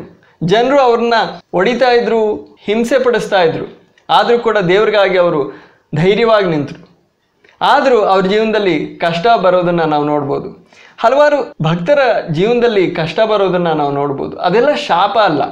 ಧರ್ಮೋಪದೇಶ ಕಾಂಡದಲ್ಲಿರೋ 28ನೇ ಅಧ್ಯಾಯದಲ್ಲಿರೋ ವಿಷಯ ಮಾತ್ರ ಅಲ್ಲ ನಾವು ನೋಡಬೇಕಾಗಿರೋದು. ಹಳೆ ಒಡಂಬಡಿಕೆಯಲ್ಲೂ ಹೊಸ ಒಡಂಬಡಿಕೆಯಲ್ಲೂ ದೇವ ಜನರಾದ ದೇವ ಭಕ್ತರು ಕಷ್ಟ ಅನುಭವಿಸಿದ್ದಾರೆ, ಸಂಕಟದಲ್ಲಿ ಒಳಗಾಗಿದ್ದಾರೆ ಅಂತ ನಾವು ಗಮನಿಸ್ಬೋದು. ಇದರ ವಿಷಯವಾಗಿ ಹಳೆ ಒಡಂಬಡಿಕೆಯ ಪ್ರವಾದಿಗಳ ಬಗ್ಗೆ ನಾವು ಮತ್ತಾಯನು ಬರೆದ ಸುವಾರ್ತೆ 5ನೇ ಅಧ್ಯಾಯ 12ನೇ ವಚನ, ಅದಲ್ಲದೆ ಇಬ್ರಿಯರಿಗೆ ಬರೆಯಲ್ಪಟ್ಟ ಪತ್ರಿಕೆ 11ನೇ ಅಧ್ಯಾಯ ಅದರಲ್ಲಿ 35ರಿಂದ 38ನೇ ವಚನದವರೆಗೂ ನಾವು ಓದಿದ್ರೆ ಅಲ್ಲಿ ನೋಡ್ಬೋದು. ಅದು ಮಾತ್ರವಲ್ಲದೆ ಹೊಸ ಒಡಂಬಡಿಕೆಯಲ್ಲಿ ಅಪೊಸ್ತಲರು 1ನೇ ಶತಮಾನದಲ್ಲಿದ್ದ ದೇವರ ಸಭೆ ಯಾವ ರೀತಿ ಪೀಡನೆ, ಹಿಂಸೆ, ಉಪದ್ರವ ಅನುಭವಿಸಿದ್ರು ಅಂತ ನಾವು ನೋಡ್ಬೋದು. ಅದರ ವಿಷಯವಾಗಿ ಅಪೊಸ್ತಲರ ಕೃತ್ಯಗಳು 8ನೇ ಅಧ್ಯಾಯ 1ರಿಂದ 3ನೇ ವಾಕ್ಯದವರೆಗೂ, ಕೊರಿಂಥದವರಿಗೆ ಬರೆಯಲ್ಪಟ್ಟ ಮೊದಲನೇ ಪತ್ರಿಕೆ 4ನೇ ಅಧ್ಯಾಯ ಅದರಲ್ಲಿ 11ರಿಂದ 13ವರೆಗೂ ಈ ವಾಕ್ಯ ಭಾಗಗಳಲ್ಲಿ ನಾವು ತುಂಬ ಸ್ಪಷ್ಟವಾಗಿ ಗಮನಿಸ್ಬೋದು. ದೇವಜನರು ಅವ್ರ ಜೀವನದಲ್ಲಿ ಕಷ್ಟ ಅನುಭವಿಸ್ತಾರೆ. ಇದರ ಬಗ್ಗೆ ನಾನು ತುಂಬ ವಿಸ್ತಾರವಾಗಿ ಮಾತಾಡೋದಕ್ಕೆ ಈಗ ನಾನು ಬಯಸ್ತಾ ಇಲ್ಲ. ಇದರ ಬಗ್ಗೆ ನಾನು ತುಂಬ ವಿಸ್ತಾರವಾಗಿ ಇದಕ್ಕಿಂತ ಹಿಂದೆ ಮೊದಲನೇ ಭಾಗದಲ್ಲಿ, ಈ ಸೀರೀಸ್ದು ಮೊದಲನೇ ಭಾಗದಲ್ಲಿ ಬೆಳ್ಳಿ ಬಂಗಾರವೋ ನಿನ್ನ ಪ್ರತಿಫಲ ಎಂಬುದಾಗಿ ಒಂದು ಟೈಟಲ್ ಇದೆ. ಆ ಸಂದೇಶದ್ದು ಒಂದು ಲಿಂಕು ಈ ವಿಡಿಯೋದ ಡಿಸ್ಕ್ರಿಪ್ಷನಲ್ಲಿ ನಾನು ಇಟ್ಟಿರ್ತೀನಿ. ಇದ್ರ ಬಗ್ಗೆ ನೀವು ಇನ್ನೂ ಹೆಚ್ಚಾಗಿ ತಿಳ್ಕೋಬೇಕು ಅಂತ ಇದ್ದರೆ ಅದನ್ನು ನೀವು ನೋಡ್ಬೋದು. ಬೆಳ್ಳಿ ಬಂಗಾರವೋ ಪ್ರತಿಫಲ ಅನ್ನೋ ಆ ಮೊದಲನೇ ಭಾಗದಲ್ಲಿ ನೀವು ಇದ್ರ ಬಗ್ಗೆ ನೋಡ್ಬೋದು. ಆದ್ದರಿಂದ ದೇವ್ರ ವಾಕ್ಯದಲ್ಲಿ ನಾವು ಗಮನಿಸೋದು, ನಮ್ಮ ಜೀವನದಲ್ಲಿ ಬರೋ ಎಲ್ಲ ಕಷ್ಟಗಳು ಶಾಪ ಅಲ್ಲ. ಅದಲ್ಲದೆ ದೇವ್ರ ವಾಕ್ಯದಲ್ಲಿ ನಾವು ಗಮನಿಸೋದು, ದೇವ್ರ ವಾಕ್ಯ ಶಾಪದ ಬಗ್ಗೆ ಖಂಡಿತವಾಗಿ ಮಾತಾಡುತ್ತೆ. ಶಾಪದ ಬಗ್ಗೆ ಹಲವಾರು ಕಡೆ ಬರೆಯಲ್ಪಟ್ಟಿದೆ. ಶಾಪಗಳದ್ದು ಉದಾಹರಣೆಗಳು ದೇವ್ರ ವಾಕ್ಯದಲ್ಲಿದೆ. ಆದರೆ ಶಾಪ ಮುರಿಯೋ ಒಂದು ಸೇವೆ, ಅಂತಹ ಒಂದು ಸೇವೆ ನಡೆಸೋದಕ್ಕೋಸ್ಕರ ಆಧ್ಯಾತ್ಮಿಕವಾದ ಅಧಿಕಾರ ಯಾರಿಗಾದ್ರೂ ಕೊಟ್ಟಿರೋದಾಗಿ ಎಲ್ಲೂ ಒಂದು ಸೂಚನೆ ಇಲ್ಲ, ಒಂದು ಉದಾಹರಣೆಯೂ ಇಲ್ಲ, ಒಂದು ಘಟನೆಯೂ ಇಲ್ಲ. ಹೊಸ ಒಡಂಬಡಿಕೆ ಆಗಿರಲಿ, ಹಳೆ ಒಡಂಬಡಿಕೆ ಆಗಿರಲಿ, ಎಲ್ಲೂ ನಾವು ದೇವ್ರ ವಾಕ್ಯದಲ್ಲಿ ನೋಡೋದಕ್ಕಾಗಲ್ಲ. ಆದರೆ ಶಾಪಗಳಿಂದ ವಿಮೋಚನೆ, ಶಾಪಗಳಿಂದ ಬಿಡುಗಡೆಗೋಸ್ಕರ ಮಾರ್ಗ ಅಥವಾ ಒಂದು ದಾರಿ ದೇವ್ರ ವಾಕ್ಯ ತೋರಿಸೋದಾಗಿ ನಾವು ದೇವ್ರ ವಾಕ್ಯದಲ್ಲಿ ನಾವು ಗಮನಿಸ್ಬೋದು. ಉದಾಹರಣೆಯಾಗಿ ಗಲಾತ್ಯದವರಿಗೆ ಬರೆಯಲ್ಪಟ್ಟ ಪತ್ರಿಕೆ 3ನೇ ಅಧ್ಯಾಯ ಅದರಲ್ಲಿ 13ನೇ ವಾಕ್ಯ, ಈ ವಾಕ್ಯವನ್ನು ಇನ್ನೂ ನಾವು ನೋಡೋದಕ್ಕೆ ಹೋಗ್ತಾ ಇದ್ದೀವಿ. ಇಲ್ಲಿ ನಾವು ಗಮನಿಸೋದು, ಮೋಶೆ ಮುಖಾಂತರ ದೇವ್ರು ಕೊಟ್ಟ ಧರ್ಮಶಾಸ್ತ್ರ ಅಥವಾ ನ್ಯಾಯ ಪ್ರಮಾಣದ ಸಂಬಂಧವಾದ ಶಾಪದಿಂದ ಒಂದು ನಿವಾರಣೆ, ಒಂದು ಬಿಡುಗಡೆ ಕ್ರಿಸ್ತನ ಮೂಲಕ ನಮಗೆ ದೊರಕುವಂತಾಗಿ ನಮಗೆ ದೇವ್ರ ವಾಕ್ಯ ತಿಳಿಸುತ್ತೆ. ಸುವಾರ್ತೆಯ ಮೂಲಕ, ಕ್ರಿಸ್ತನ ಮೂಲಕ ನಾವು ಧರ್ಮಶಾಸ್ತ್ರದ ಅಥವಾ ನ್ಯಾಯ ಪ್ರಮಾಣದ ಶಾಪದಿಂದ ನಾವು ಬಿಡುಗಡೆ ಹೊಂದಿದ್ದೇವೆ. ಆದ್ದರಿಂದ ಶಾಪಗಳಿಂದ ಬಿಡುಗಡೆಗೋಸ್ಕರ ಮಾರ್ಗ ಕ್ರಿಸ್ತನ ಮುಖಾಂತರ, ಸುವಾರ್ತೆಯ ಮುಖಾಂತರ ನಾವು ನೋಡ್ಬೋದು. ಆದರೆ ಶಾಪವನ್ನು ಮುರಿಯೋ ಒಂದು ಸೇವೆ ದೇವ್ರ ವಾಕ್ಯದಲ್ಲಿಲ್ಲ. ಅದು ಮಾತ್ರವಲ್ಲದೆ ಹಳೆ ಒಡಂಬಡಿಕೆಯಲ್ಲಿ ಪ್ರವಾದಿಗಳನ್ನ, ಯಾಜಕರನ್ನ, ರಾಜರನ್ನ ನಾವು ನೋಡ್ಬೋದು, ಅರಸರನ್ನ ನಾವು ನೋಡ್ಬೋದು, ಹಲವಾರು ಆಧ್ಯಾತ್ಮಿಕ ನಾಯಕರನ್ನ ನಾವು ನೋಡ್ಬೋದು. ಹೊಸ ಒಡಂಬಡಿಕೆಯಲ್ಲಿ ಅಪೊಸ್ತಲರು, ಸುವಾರ್ತೆಯನ್ನ ಸಾರೋರು, ಸೇವಕರು, ಸಭಾಪಾಲಕರನ್ನ ನಾವು ನೋಡ್ಬೋದು. ಆದರೆ ಎಲ್ಲೂ ಕೂಡ ಇಂತಹ ಸೇವಕರಿಗೆ, ದೇವ್ರ ವಾಕ್ಯದಲ್ಲಿ ನಾವು ನೋಡೋ ಸೇವಕರಿಗೆ, ಇವರಲ್ಲಿ ಯಾರಿಗೂ ದೇವರು ಇಂತಹ ಒಂದು ಆಧ್ಯಾತ್ಮಿಕವಾದ ಅಧಿಕಾರ, ನನ್ನ ಹೆಸರಿನಲ್ಲಿ ನೀವು ಶಾಪಗಳನ್ನ ಮುರಿಯಿರಿ ಎಂಬುದಾಗಿ ಕೊಡಲ್ಪಟ್ಟ ಹಾಗೆ ನಾವು ಯಾವೊಂದು ಉದಾಹರಣೆನೂ ನಾವು ನೋಡೋದಕ್ಕಾಗಲ್ಲ, ಹಳೆ ಒಡಂಬಡಿಕೆ ಆಗಿರಲಿ, ಹೊಸ ಒಡಂಬಡಿಕೆ ಆಗಿರಲಿ. ಆದ್ದರಿಂದ ನಾವು ಯೋಚಿಸಬೇಕಾಗಿರೋದು, ದೇವ್ರ ವಾಕ್ಯದಲ್ಲಿ ಯಾರಿಗೂ ಕೊಡಲ್ಪಡದೇ ಇರೋ ಈ ಅಧಿಕಾರ, ಈ ಆಧುನಿಕವಾದ ಈಗಿನ ಕಾಲದಲ್ಲಿ, ನಮ್ಮ ಕಾಲದಲ್ಲಿ ಹೊಸದಾಗಿ ದೇವರು ಇವರಿಗೆ ಅಧಿಕಾರ ಕೊಡ್ತಾ ಇದ್ದಾನೆ. ಆದ್ದರಿಂದ ದೇವ್ರ ವಾಕ್ಯದಲ್ಲಿ ಈ ವಿಷಯಕ್ಕೆ, ಈ ಬೋಧನೆಗೆ, ಈ ರೀತಿ ನಾವು ಶಾಪಗಳನ್ನ ನಾವು ಮುರಿಬೋದು, ಯೇಸು ಕ್ರಿಸ್ತನ ಹೆಸರಿನಲ್ಲಿ ಶಾಪಗಳನ್ನ ಮುರಿಬೋದು, ಪ್ರವಾದನೆಯ ಮೂಲಕ, ಪ್ರಾರ್ಥನೆಯ ಮೂಲಕ ನಾವು ಶಾಪಗಳನ್ನ ಮುರಿಬೋದು ಅಂತ ಹೇಳಿದ್ರೆ ಅದಕ್ಕೆ ದೇವ್ರ ವಾಕ್ಯದಲ್ಲಿ ಯಾವೊಂದು ಪುನಾದಿನೂ ಇಲ್ಲ, ಸಮರ್ಥನೆಯೂ ಇಲ್ಲ. ಕೊನೆಯದಾಗಿ ನಾವು ಗಮನಿಸಬೇಕಾಗಿರೋದು, ಕ್ರಿಸ್ತನನ್ನು ಅರಿಯದೆ, ಕ್ರಿಸ್ತನ ಜೊತೆ ಸಂಬಂಧ ಇಲ್ಲದೆ ಇರೋರು, ರಕ್ಷಣೆ ಹೊಂದದೇ ಇರೋರು ಈ ಲೋಕದ ಜನರು, ಅವರಲ್ಲಿ ಎಷ್ಟೋ ಜನರು ಕಷ್ಟಗಳಿಲ್ಲದೆ ಸುಖವಾಗಿದ್ದಾರೆ, ಹಾಯಾಗಿದ್ದಾರೆ. ಹೌದು, ಎಲ್ಲರ ಜೀವನದಲ್ಲೂ ಚಿಕ್ಕ ಪುಟ್ಟ ತೊಂದರೆಗಳಿರ್ತವೆ, ಸಮಸ್ಯೆಗಳಿರ್ತವೆ. ಯಾರು ತೊಂದರೆಗಳು ಸಮಸ್ಯೆಗಳಿಲ್ಲದೆ ಯಾರೂ ಇಲ್ಲ. ಆದರೆ ನಾವು ಹೇಳೋ ರೀತಿ ತುಂಬ ಕಷ್ಟಗಳಿದ್ದರೆ, ಸಂಕಟ ಇದ್ದರೆ ಅದರ ಅರ್ಥ ನಮ್ಮ ಜೀವನದಲ್ಲಿ ಶಾಪ ಇರೋದು ಅಂತ ಆ ಮಾತು ನಿಜ ಅಂದರೆ, ಇವ್ರ ಜೀವನದಲ್ಲಿ ಅಂತಹ ನೋವು ಇಲ್ವಲ್ಲ, ಇವ್ರ ಜೀವನದಲ್ಲಿ ಅಂತಹ ಸಂಕಟ ಇಲ್ವಲ್ಲ. ಅವ್ರ ಜೀವನದಲ್ಲಿ ಸುಖ ಇದೆ, ಐಶ್ವರ್ಯ, ಕಾಸು, ಹಣ ಇವೆಲ್ಲ ಇದೆ. ಆದರೆ ಅವ್ರ ಜೀವನದಲ್ಲಿ ಈ ರೀತಿ ಯಾರಾದರೂ ಬಂದು ಶಾಪ ಮುರಿದಿಲ್ವಲ್ಲ, ಅವರೆಲ್ಲಾದರೂ ಹೋಗಿ ಅವ್ರ ಶಾಪವನ್ನು ಈ ರೀತಿ ಮುರಿಸ್ಲಿಲ್ವಲ್ಲ, ಆದರೂ ಕೂಡ ಅವ್ರ ಜೀವನದಲ್ಲಿ ಸುಖ ಸಮೃದ್ಧಿ ಇದೆ. ಆದ್ದರಿಂದ ಈ ಕಷ್ಟಗಳು ಶಾಪ ಅಂತ ಹೇಳೋದು, ಆ ಶಾಪವನ್ನು ನಾವು ಮುರಿಯೋದಕ್ಕೆ ನಮಗೆ ಆಧ್ಯಾತ್ಮಿಕವಾದ ಅಧಿಕಾರ ಇದೆ ಅಂತ ಹೇಳೋದು, ಈ ಬೋಧನೆ ಖಂಡಿತವಾಗಿ ಸಂಪೂರ್ಣವಾಗಿ ದೇವ್ರ ವಾಕ್ಯಕ್ಕೆ ವಿರುದ್ಧವಾಗಿದೆ. ಇದೊಂದು ದುರ್ಬೋಧನೆಯಾಗಿದೆ, ಇದರಲ್ಲಿ ಯಾವೊಂದು ಸತ್ಯನೂ ಇಲ್ಲ. ಆದ್ದರಿಂದ ಇದ್ರ ವಿಷಯವಾಗಿ ನಾವು ಎಚ್ಚರಿಕೆಯೊಂದಿಗೆ ಆಗಿರಬೇಕು, ಇದನ್ನು ನಾವು ತಿಳ್ಕೊಂಡಿರಬೇಕು. ದೇವ್ರ ವಾಕ್ಯ ಶಾಪದ ವಿಷಯವಾಗಿ ಏನು ಹೇಳುತ್ತೆ ಅಂತ ನಾವು ಗ್ರಹಿಸಬೇಕಾಗಿದೆ. ಈ ವಿಷಯವಾಗಿ ಬೇರೆಯವ್ರ ಜೊತೆನೂ ನಾವು ಹಂಚಬೇಕು. ಯಾರು ಈ ವಂಚನೆಯಲ್ಲಿ ಒಳಗಾಗಬಾರ್ದು, ಯಾರು ಮೋಸ ಪಡಬಾರ್ದು, ಈ ದುರ್ಬೋಧನೆಯಿಂದ ಯಾರು ಮೋಸ ಪಡಬಾರ್ದು. ಆದ್ದರಿಂದ ಈ ಸತ್ಯವನ್ನು ಬೇರೆಯವ್ರ ಜೊತೆನೂ ನಾವು ಹಂಚಬೇಕು. ಈಗ ದೇವ್ರ ವಾಕ್ಯ ಶಾಪಗಳ ಬಗ್ಗೆ ಏನು ಹೇಳುತ್ತೆ ಅಂತ ನಾವು ಸ್ವಲ್ಪ ನೋಡೋಣ. ಮೊಟ್ಟ ಮೊದಲಾಗಿ ಶಾಪ ಅಂದರೆ ಏನು?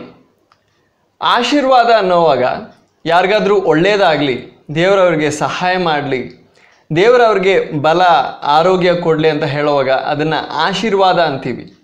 ಆ ರೀತಿ ನಾವು ಅವ್ರಿಗಾಗಿ ಬಯಸಿ ಅದು ಬಾಯಿಂದ ಮಾತುಗಳಾಗಿ ನಾವು ಹೇಳುವಾಗ ಅದನ್ನು ಆಶೀರ್ವಾದ ಅಂತ ಹೇಳ್ತೀವಿ. ನಾವು ಅವ್ರನ್ನ ಆಶೀರ್ವದಿಸ್ತಾ ಇದ್ದೀವಿ.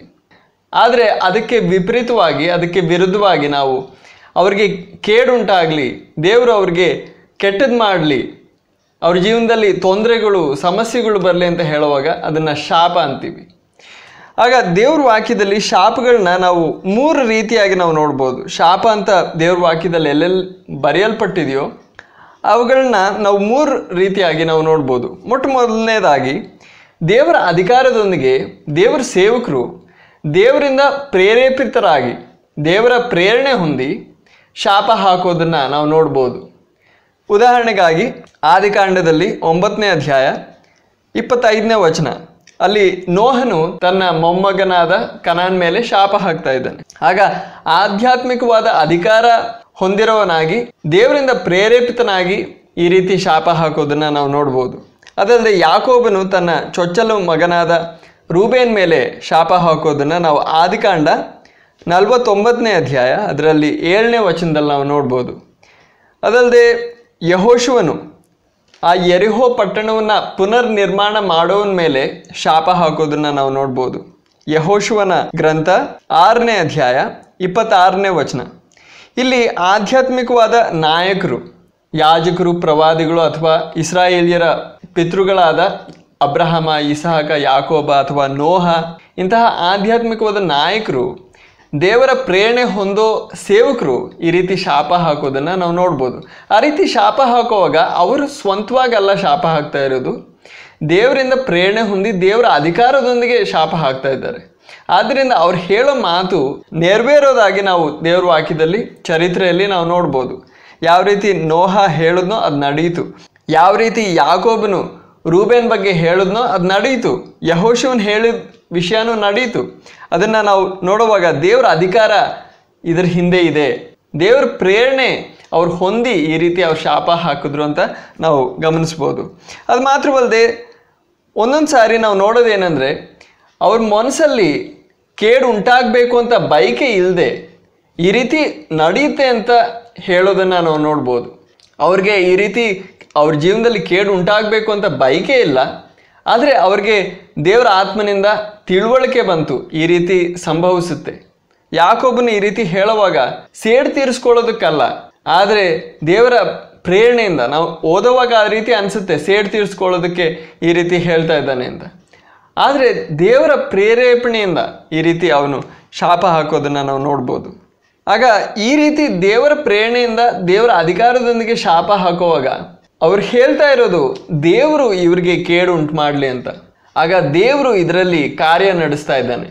ಅದು ಮಾತ್ರವಲ್ಲದೆ ಎರಡನೇದಾಗಿ ನಾವು ದೇವ್ರ ವಾಕ್ಯದಲ್ಲಿ ಶಾಪ ಅಂತ ಹೇಳುವಾಗ ಕೆಟ್ಟ ಕೆಟ್ಟ ಮಾತುಗಳನ್ನ ಬೈಯೋವಾಗಲೂ ಅದು ಶಾಪ ಅಂತ ನಾವು ದೇವ್ರ ವಾಕ್ಯದಲ್ಲಿ ಓದ್ತೀವಿ. ಉದಾಹರಣೆಗಾಗಿ ವಿಮೋಚನ ಕಾಂಡ 22ನೇ ಅಧ್ಯಾಯ ಅದರಲ್ಲಿ 28ನೇ ವಾಕ್ಯ, ಅಲ್ಲಿ ಯೆಹೋವನಾದ ದೇವರು ಆಜ್ಞೆ ಕೊಡ್ತಾ ಇದ್ದಾನೆ, ಈ ರೀತಿ ನಿಮ್ಮ ನಾಯಕರಾಗಿರೋರನ್ನ ಕೆಟ್ಟ ಕೆಟ್ಟ ಮಾತುಗಳನ್ನ ಆಡಿ ಬೈಬಾರದು. ಅಂತಹ ಒಂದು ಸಂದರ್ಭದಲ್ಲಿ ನೀವು ಆ ರೀತಿ ನಿಮ್ಮ ನಾಯಕರನ್ನು ಶಪಿಸಬಾರದು ಎಂಬುದಾಗಿ ನಾವು ನೋಡ್ಬೋದು ದೇವ್ರ ವಾಕ್ಯದಲ್ಲಿ. ಅದು ಮಾತ್ರವಲ್ಲದೆ ಮತ್ತಾಯನು ಬರೆದ ಸುವಾರ್ತೆ 26ನೇ ಅಧ್ಯಾಯ ಅದರಲ್ಲಿ 74ನೇ ವಚನದಲ್ಲಿ ಪೇತ್ರನು ಕೆಟ್ಟ ಕೆಟ್ಟ ಮಾತುಗಳನ್ನ ಬೈಯೋದಾಗಿ ನಾವು ನೋಡ್ಬೋದು. ಅಲ್ಲಿ ಕೂಡ ದೇವ್ರ ವಾಕ್ಯ ಹೇಳೋದು ಆತನು ಶಪಿಸ್ತಾ ಇದ್ದ, ಶಾಪ ಹಾಕ್ದ. ಆಗ ಕೆಟ್ಟ ಕೆಟ್ಟ ಮಾತುಗಳನ್ನ ಬೈಯುವಾಗ ಆ ಸಂದರ್ಭಗಳಲ್ಲೂ ದೇವ್ರ ವಾಕ್ಯ ಅದನ್ನು ಶಾಪ ಅನ್ನೋದಾಗಿ ನಾವು ನೋಡ್ಬೋದು. ಮೂರನೇದಾಗಿ ಯೋಬನ ಗ್ರಂಥದಲ್ಲಿ 3ನೇ ಅಧ್ಯಾಯ 1ನೇ ವಾಕ್ಯ, ಅಲ್ಲಿ ಯೋಬನು ತನ್ನ ಜನ್ಮದಿನವನ್ನು ಶಪಿಸೋದಾಗಿ ನಾವು ನೋಡ್ಬೋದು. ಆ ದಿನಕ್ಕೆ ಕೇಡುಂಟಾಗಲಿ, ಆ ದಿನಕ್ಕೆ ಕೆಟ್ಟದ್ದು ಆಗಲಿ ಎಂಬುದಾಗಿ ಯೋಬನು ಹೇಳೋದನ್ನು ನಾವು ನೋಡ್ಬೋದು. ಅದನ್ನು ಕೂಡ ದೇವ್ರ ವಾಕ್ಯ ಶಾಪ ಅಂತ ಕರೆಯುತ್ತೆ. ಆ ರೀತಿ 3 ರೀತಿಯಾಗಿ ನಾವು ಶಾಪ ನಾವು ದೇವ್ರ ವಾಕ್ಯದಲ್ಲಿ ನೋಡ್ಬೋದು. ಒಂದೇನೋ ದೇವರ ಪ್ರೇರಣೆಯಿಂದ, ದೇವರ ಅಧಿಕಾರದೊಂದಿಗೆ ದೇವರು ತನ್ನ ಸೇವಕರ ಮೂಲಕ ಶಾಪ ಹಾಕೋದನ್ನು ನಾವು ನೋಡ್ಬೋದು. ಅದಲ್ಲದೆ ಕೆಟ್ಟ ಕೆಟ್ಟ ಮಾತುಗಳನ್ನ ಬರೆಯುವಾಗಲೂ ಅದು ಶಾಪ ಅಂತ ದೇವ್ರ ವಾಕ್ಯದಲ್ಲಿ ಬರೆಯಲ್ಪಟ್ಟಿದೆ. ಅದು ಮಾತ್ರವಲ್ಲದೆ ಯಾವುದಾದ್ರೂ ವಿಷಯಕ್ಕೆ, ಯಾವುದಾದ್ರೂ ವ್ಯಕ್ತಿಗೆ ಕೇಡುಂಟಾಗಲಿ ಅಂತ ನಾವು ಬಯಸಿ ಅದನ್ನು ಬಾಯಿಂದ ಹೇಳುವಾಗ ಅದು ಶಾಪ ಹಾಕ್ತಾ ಇದ್ದೀವಿ, ಶಪಿಸ್ತಾ ಇದ್ದೀವಿ ಅಂತ ದೇವ್ರ ವಾಕ್ಯ ಹೇಳುತ್ತೆ. ಈಗ ನಾವು ಶಾಪಗಳ ಪ್ರಭಾವದ ಕುರಿತಾಗಿ ಸ್ವಲ್ಪ ಗಮನಿಸೋಣ. ಮೊಟ್ಟ ಮೊದಲಾಗಿ ದೇವರ ಶಬ್ದ ಬಹು ಸಾಮರ್ಥ್ಯವುಳ್ಳದ್ದು ಅಂತ ನಾವು ಗಮನಿಸಬೇಕು. ಯಾಕಂದರೆ ದೇವರ ಶಬ್ದದ ಸಾಮರ್ಥ್ಯದಿಂದ ಸಮಸ್ತವು ಉಂಟಾಯಿತು. ಭೂಮಿ, ಆಕಾಶವು, ಸೂರ್ಯ, ಚಂದ್ರ, ನಕ್ಷತ್ರಗಳು ಸಮಸ್ತವು ದೇವರ ಶಬ್ದದ ಸಾಮರ್ಥ್ಯದಿಂದ ಉಂಟಾದವು. ಆದ್ದರಿಂದ ದೇವರು ಯಾರನ್ನಾದರೂ ಶಪಿಸಿದ್ರೆ, ದೇವರು ಯಾರ ಮೇಲಾದರೂ ಶಾಪ ಹಾಕಿದ್ರೆ ಆ ಶಾಪ ಖಂಡಿತವಾಗಿ, ನಿಶ್ಚಯವಾಗಿ ನೆರವೇರುತ್ತೆ. ಎರಡನೇದಾಗಿ, ದೇವರು ಆಧ್ಯಾತ್ಮಿಕವಾದ ಅಧಿಕಾರವನ್ನು ಯಾರಿಗೆ ಕೊಟ್ಟಿದ್ದಾನೋ, ನೋಹ, ಯೋಶುವ ಎಂಬಂತೆ ನಾಯಕರಿಗೆ ಯಾರ್ಯಾರಿಗೆ ದೇವರು ಆಧ್ಯಾತ್ಮಿಕವಾದ ಅಧಿಕಾರ ಕೊಟ್ಟಿದ್ದಾನೋ, ದೇವ್ರ ವಾಕ್ಯದಲ್ಲಿ ನಾವು ಗಮನಿಸ್ಬೋದು. ಆಧ್ಯಾತ್ಮಿಕವಾದ ನಾಯಕರನ್ನು, ಪ್ರವಾದಿಗಳನ್ನ, ಇಸ್ರಾಯೇಲ್ಯರ ಪೂರ್ವಿಕರಾದ ಅಬ್ರಹಾಮ, ಇಸಾಕ, ಯಾಕೋಬ, ಇವರಿಗೆ ದೇವರು ಆಧ್ಯಾತ್ಮಿಕ ಅಧಿಕಾರ ಕೊಟ್ಟಿದ್ದ. ಆ ರೀತಿ ದೇವರಿಂದ ಪಡೆದಂತಹ ಆಧ್ಯಾತ್ಮಿಕ ಅಧಿಕಾರವನ್ನು ಪ್ರಯೋಗಿಸುತ್ತಾ ದೇವರಿಂದ ಪ್ರೇರೇಪಿತರಾಗಿ, ದೇವರ ಆತ್ಮನ ಪ್ರೇರಣೆಯಿಂದ ದೇವಜನರು, ದೇವಪುರುಷರು, ನೋಹ, ಯೋಶುವ ಎಂಬಂತೆ ದೇವಪುರುಷರು ಶಪಿಸಿದಾಗ ಆ ಶಾಪ ಖಂಡಿತವಾಗಿ ನೆರವೇರ್ತವೆ. ಯಾಕಂದರೆ ಅವರು ಸ್ವಂತವಾಗಲ್ಲ ಈ ರೀತಿ ಶಾಪ ಹಾಕ್ತಾ ಇರೋದು, ಅವರು ದೇವರಿಂದ ಅಧಿಕಾರ ಪಡೆದು, ದೇವರಿಂದ ಪ್ರೇರಣೆ ಹೊಂದಿ ಈ ರೀತಿ ಶಾಪ ಹಾಕ್ತಾ ಇದ್ದಾರೆ. ಆದ್ದರಿಂದ ನೋಹನು ತನ್ನ ಮೊಮ್ಮಗನಾದ ಕನಾನ್ ಮೇಲೆ ಶಾಪ ಹಾಕೋದನ್ನು ನಾವು ನೋಡ್ಬೋದು. ಅದಲ್ಲದೆ ಯೆಹೋಶುವನು ಆ ಯೆರಿಹೋ ಪಟ್ಟಣವನ್ನು ಪುನರ್ನಿರ್ಮಾಣ ಮಾಡೋನ ಮೇಲೆ ಶಾಪ ಹಾಕೋದನ್ನು ನಾವು ನೋಡ್ಬೋದು. ನಾವು ಚರಿತ್ರೆಯನ್ನು ಗಮನಿಸುವಾಗ ಈ ಶಾಪಗಳು ನಿಶ್ಚಯವಾಗಿ ನೆರವೇರಿದವು ಅಂತ ನಾವು ಗಮನಿಸ್ಬೋದು. ಮೂರನೇದಾಗಿ ನಾವು ಗಮನಿಸಬೇಕಾಗಿರೋದು, ಇವತ್ತು ನಾವು ದೇವ ಜನರಾಗಿದ್ದೇವೆ, ದೇವರ ಸಭೆಯಾಗಿದ್ದೇವೆ, ದೇವರ ಮಕ್ಕಳಾಗಿದ್ದೇವೆ. ದೇವರು ನಮಗೂ ದೇವರ ಮಕ್ಕಳಾಗಿರೋದ್ರಿಂದ ನಮಗೆ ಆಧ್ಯಾತ್ಮಿಕವಾದ ಅಧಿಕಾರ ಕೊಟ್ಟಿದ್ದಾನೆ. ಪ್ರತಿಯೊಬ್ಬ ವಿಶ್ವಾಸಿಗೂ ಆಧ್ಯಾತ್ಮಿಕವಾದ ಅಧಿಕಾರ ಉಂಟು. ಆದ್ದರಿಂದ ಇವತ್ತು ನಾವು ಯಾರಿಗಾದರೂ ಈ ರೀತಿ ಶಾಪ ಹಾಕಿದ್ರೆ, ಈ ರೀತಿ ಅವ್ರ ಜೀವನದಲ್ಲಿ ಕೇಡು ಸಂಭವಿಸಲಿ ಅಂತ ಹೇಳಿ ಹೋದರೆ, ನಮ್ಮ ಬಾಯಿಂದ ಹೇಳಿ ಹೋದರೆ ಆ ಶಾಪ ಅವ್ರ ಜೀವನದಲ್ಲಿ ಖಂಡಿತವಾಗೂ ನೆರವೇರುತ್ತೆ ಅಂತ ನಾವು ಹೇಳೋಕ್ಕಾಗಲ್ಲ. ಯಾಕಂದರೆ ದೇವ್ರ ವಾಕ್ಯ ಆ ರೀತಿ ನಮಗೆ ತಿಳಿಸಲ್ಲ. ಆದರೆ ವಿಶ್ವಾಸಿಗಳಾದ ನಮ್ಮ ಜೀವನದಲ್ಲಿ ನಾವು ಗಮನಿಸಬೇಕಾಗಿರೋದು, ನಮ್ಮ ತುಟಿಗಳನ್ನ, ನಮ್ಮ ಪದಗಳನ್ನ ನಾವು ಯಾವ ರೀತಿ ಪ್ರಯೋಗಿಸ್ತೀವಿ, ಉಪಯೋಗಿಸ್ತೀವಿ ಅಂತ ನಾವು ಗಮನಿಸಬೇಕಾಗಿದೆ. ಅದರ ವಿಷಯವಾಗಿ ನಾವು ಜ್ಞಾನೋಕ್ತಿಗಳಲ್ಲಿ 18ನೇ ಅಧ್ಯಾಯ ಅದರಲ್ಲಿ 21ನೇ ವಚನ ನಾವು ಓದೋಣ. ಜ್ಞಾನೋಕ್ತಿಗಳು 18ನೇ ಅಧ್ಯಾಯ ಅದರಲ್ಲಿ 21ನೇ ವಚನ. ನಾಲಿಗೆಯ ವಶದಲ್ಲಿ ಮರಣವೂ ಜೀವವೂ ಇವೆ, ಅದನ್ನು ಪ್ರೀತಿಸುವವರು ಅದರ ಫಲವನ್ನು ತಿನ್ನುವರು. ಆಗ ನಮ್ಮ ನಾಲಿಗೆ ವಶದಲ್ಲಿ ಜೀವನ ಮರಣ ಎರಡೂ ಇರೋದ್ರಿಂದ ನಮ್ಮ ನಾಲಿಗೆಯನ್ನು ಯಾವ ರೀತಿ ಉಪಯೋಗಿಸ್ತೀವೋ, ನಮ್ಮ ಪದಗಳನ್ನ ಯಾವ ರೀತಿ ಉಪಯೋಗಿಸ್ತೀವೋ ಅದಕ್ಕೆ ತಕ್ಕಂತೆ ನಮ್ಮ ಆಧ್ಯಾತ್ಮಿಕವಾದ ಜೀವನದ ಮೇಲೆ ಅದು ಪ್ರಭಾವ ಬೀರುತ್ತೆ. ನಮ್ಮ ಆಧ್ಯಾತ್ಮಿಕವಾದ ಜೀವನದಲ್ಲಿ ದೇವ್ರ ಜೊತೆ ಇರೋ ನಮ್ಮ ಸಂಬಂಧದಲ್ಲಿ ಅಭಿವೃದ್ಧಿನೂ ನಾವು ಹೊಂದ್ಬೋದು, ಕೇಡು ನಾವು ಹೊಂದ್ಬೋದು. ನಮ್ಮ ಜೀವನದಲ್ಲಿ ಒಳ್ಳೆಯದು ಆಗ್ಬೋದು, ಕೆಟ್ಟದ್ದು ಆಗ್ಬೋದು. ನಾವು ದೇವ್ರ ಜೊತೆ ಇನ್ನೂ ನಿಕಟವಾಗ್ಬೋದು, ದೇವರಿಂದ ನಾವು ದೂರವಾಗ್ಬೋದು. ಆಧ್ಯಾತ್ಮಿಕವಾಗಿ ನಾವು ಬಲಹೀನರಾಗ್ಬೋದು, ಬಲನೂ ಹೊಂದ್ಬೋದು. ನಾವು ನಮ್ಮ ನಾಲ್ಗೆನ ಯಾವ ರೀತಿ ಉಪಯೋಗಿಸ್ತೀವೋ ಅದಕ್ಕೆ ತಕ್ಕಂತೆ ನಮ್ಮ ಆಧ್ಯಾತ್ಮಿಕ ಜೀವನದ ಮೇಲೆ ಅದು ಪ್ರಭಾವ ಬೀರುತ್ತೆ. ಆದ್ದರಿಂದ ನಮ್ಮ ನಾಲ್ಗೆಯನ್ನು ನಾವು ಯಾವ ರೀತಿ ಉಪಯೋಗಿಸ್ತೇವೋ ನಾವು ತುಂಬ ಗಮನಿಸಬೇಕಾಗಿದೆ. ಅದಲ್ಲದೆ ನಾವು ಯಾವ ರೀತಿ ನಮ್ಮ ನಾಲ್ಗೆಯನ್ನು ಉಪಯೋಗಿಸ್ತೀವೋ ಅದಕ್ಕೆ ತಕ್ಕಂತೆ ನಾವು ದೇವ್ರ ಮುಂದೆ ಲೆಕ್ಕ ಒಪ್ಪಿಸ್ಬೇಕಾಗುತ್ತೆ. ನಾವು ದೇವರ ನ್ಯಾಯಪೀಠದ ಮುಂದೆ ನಿಲ್ಲಬೇಕಾಗುತ್ತೆ. ಅದರ ವಿಷಯವಾಗಿ ದೇವರ ವಾಕ್ಯ ಏನು ಹೇಳುತ್ತೆ ಅಂತ ನಾವು ಸ್ವಲ್ಪ ಗಮನಿಸೋಣ. ಮತ್ತಾಯನು ಬರೆದ ಸುವಾರ್ತೆ 12ನೇ ಅಧ್ಯಾಯ ಅದರಲ್ಲಿ 36-37 ವಚನಗಳು. ಆದರೆ ನಾನು ನಿಮಗೆ ಹೇಳುವುದೇನೆಂದರೆ, ಮನುಷ್ಯರು ಆಡುವ ಪ್ರತಿಯೊಂದು ವ್ಯರ್ಥವಾದ ಮಾತಿಗಾಗಿ ನ್ಯಾಯ ವಿಚಾರಣೆಯ ದಿನದಲ್ಲಿ ಅವರು ಲೆಕ್ಕ ಕೊಡಬೇಕು. ಯಾಕೆಂದರೆ ನೀನು ನಿನ್ನ ಮಾತುಗಳಿಂದಲೇ ನೀತಿವಂತನಾಗುವಿ ಮತ್ತು ನಿನ್ನ ಮಾತುಗಳಿಂದಲೇ ನೀನು ಅಪರಾಧಿಯಾಗುವಿ ಎಂದು ಹೇಳಿದನು. ಆಗ ನ್ಯಾಯ ವಿಚಾರಣೆಯ ದಿನದಲ್ಲಿ ನಾವೆಲ್ಲರೂ ದೇವ್ರ ಮುಂದೆ ನಿಲ್ಲಬೇಕಾಗುತ್ತೆ. ಆ ದಿನದಲ್ಲಿ ನಾವು ನಾಲ್ಗೆಯನ್ನು ಈ ಭೂಮಿಯಲ್ಲಿದ್ದಾಗ ಯಾವ ರೀತಿ ಉಪಯೋಗಿಸ್ತೀವೋ ಅದಕ್ಕೆ ತಕ್ಕಂತೆ ನಾವು ಪ್ರತಿಫಲ ಸ್ವೀಕರಿಸಬೇಕಾಗುತ್ತೆ. ನಾವು ನಮ್ಮ ನಾಲ್ಗೆಯನ್ನು ಯಾವ ರೀತಿ ಉಪಯೋಗಿಸ್ತೀವೋ ಅದಕ್ಕೆ ನಾವು ಲೆಕ್ಕ ಒಪ್ಪಿಸಬೇಕಾಗುತ್ತೆ.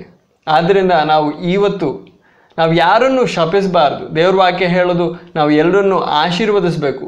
ಯಾವತ್ತು ನಾವು ಯಾರನ್ನು ಶಪಿಸಬಾರ್ದು, ಯಾರ ಮೇಲೂ ಶಾಪ ಹಾಕಬಾರ್ದು. ಈಗ ದೇವ್ರ ವಾಕ್ಯದಲ್ಲಿ ಶಾಪಗಳ ಕೆಲವು ಉದಾಹರಣೆಗಳನ್ನ ನಾವು ನೋಡೋಣ. ಮೊಟ್ಟ ಮೊದಲಾಗಿ ಆದಾಮನನ್ನು ಹವ್ವಳನ್ನು ದೇವರು ಶಪಿಸೋದಾಗಿ ನಾವು ಆದಿಕಾಂಡದಲ್ಲಿ 3ನೇ ಅಧ್ಯಾಯ 14ರಿಂದ 19ನೇ ವಾಕ್ಯದವರೆಗೂ ಓದುವಾಗ ನಾವು ನೋಡ್ಬೋದು. ದೇವರು ಏದೆನ್ ತೋಟದಲ್ಲಿ ಆದಾಮ ಹವ್ವಳನ್ನು ಶಪಿಸೋದನ್ನು ನಾವು ನೋಡ್ಬೋದು. ಅದರ ನಂತರ 2ನೇದಾಗಿ ಕಾಯಿನನ್ನು ದೇವರು ಶಪಿಸೋದಾಗಿ ನಾವು ಆದಿಕಾಂಡದಲ್ಲಿ 4ನೇ ಅಧ್ಯಾಯ 11ರಿಂದ 12ನೇ ವಾಕ್ಯದವರೆಗೂ ಓದುವಾಗ ನಾವು ನೋಡ್ಬೋದು.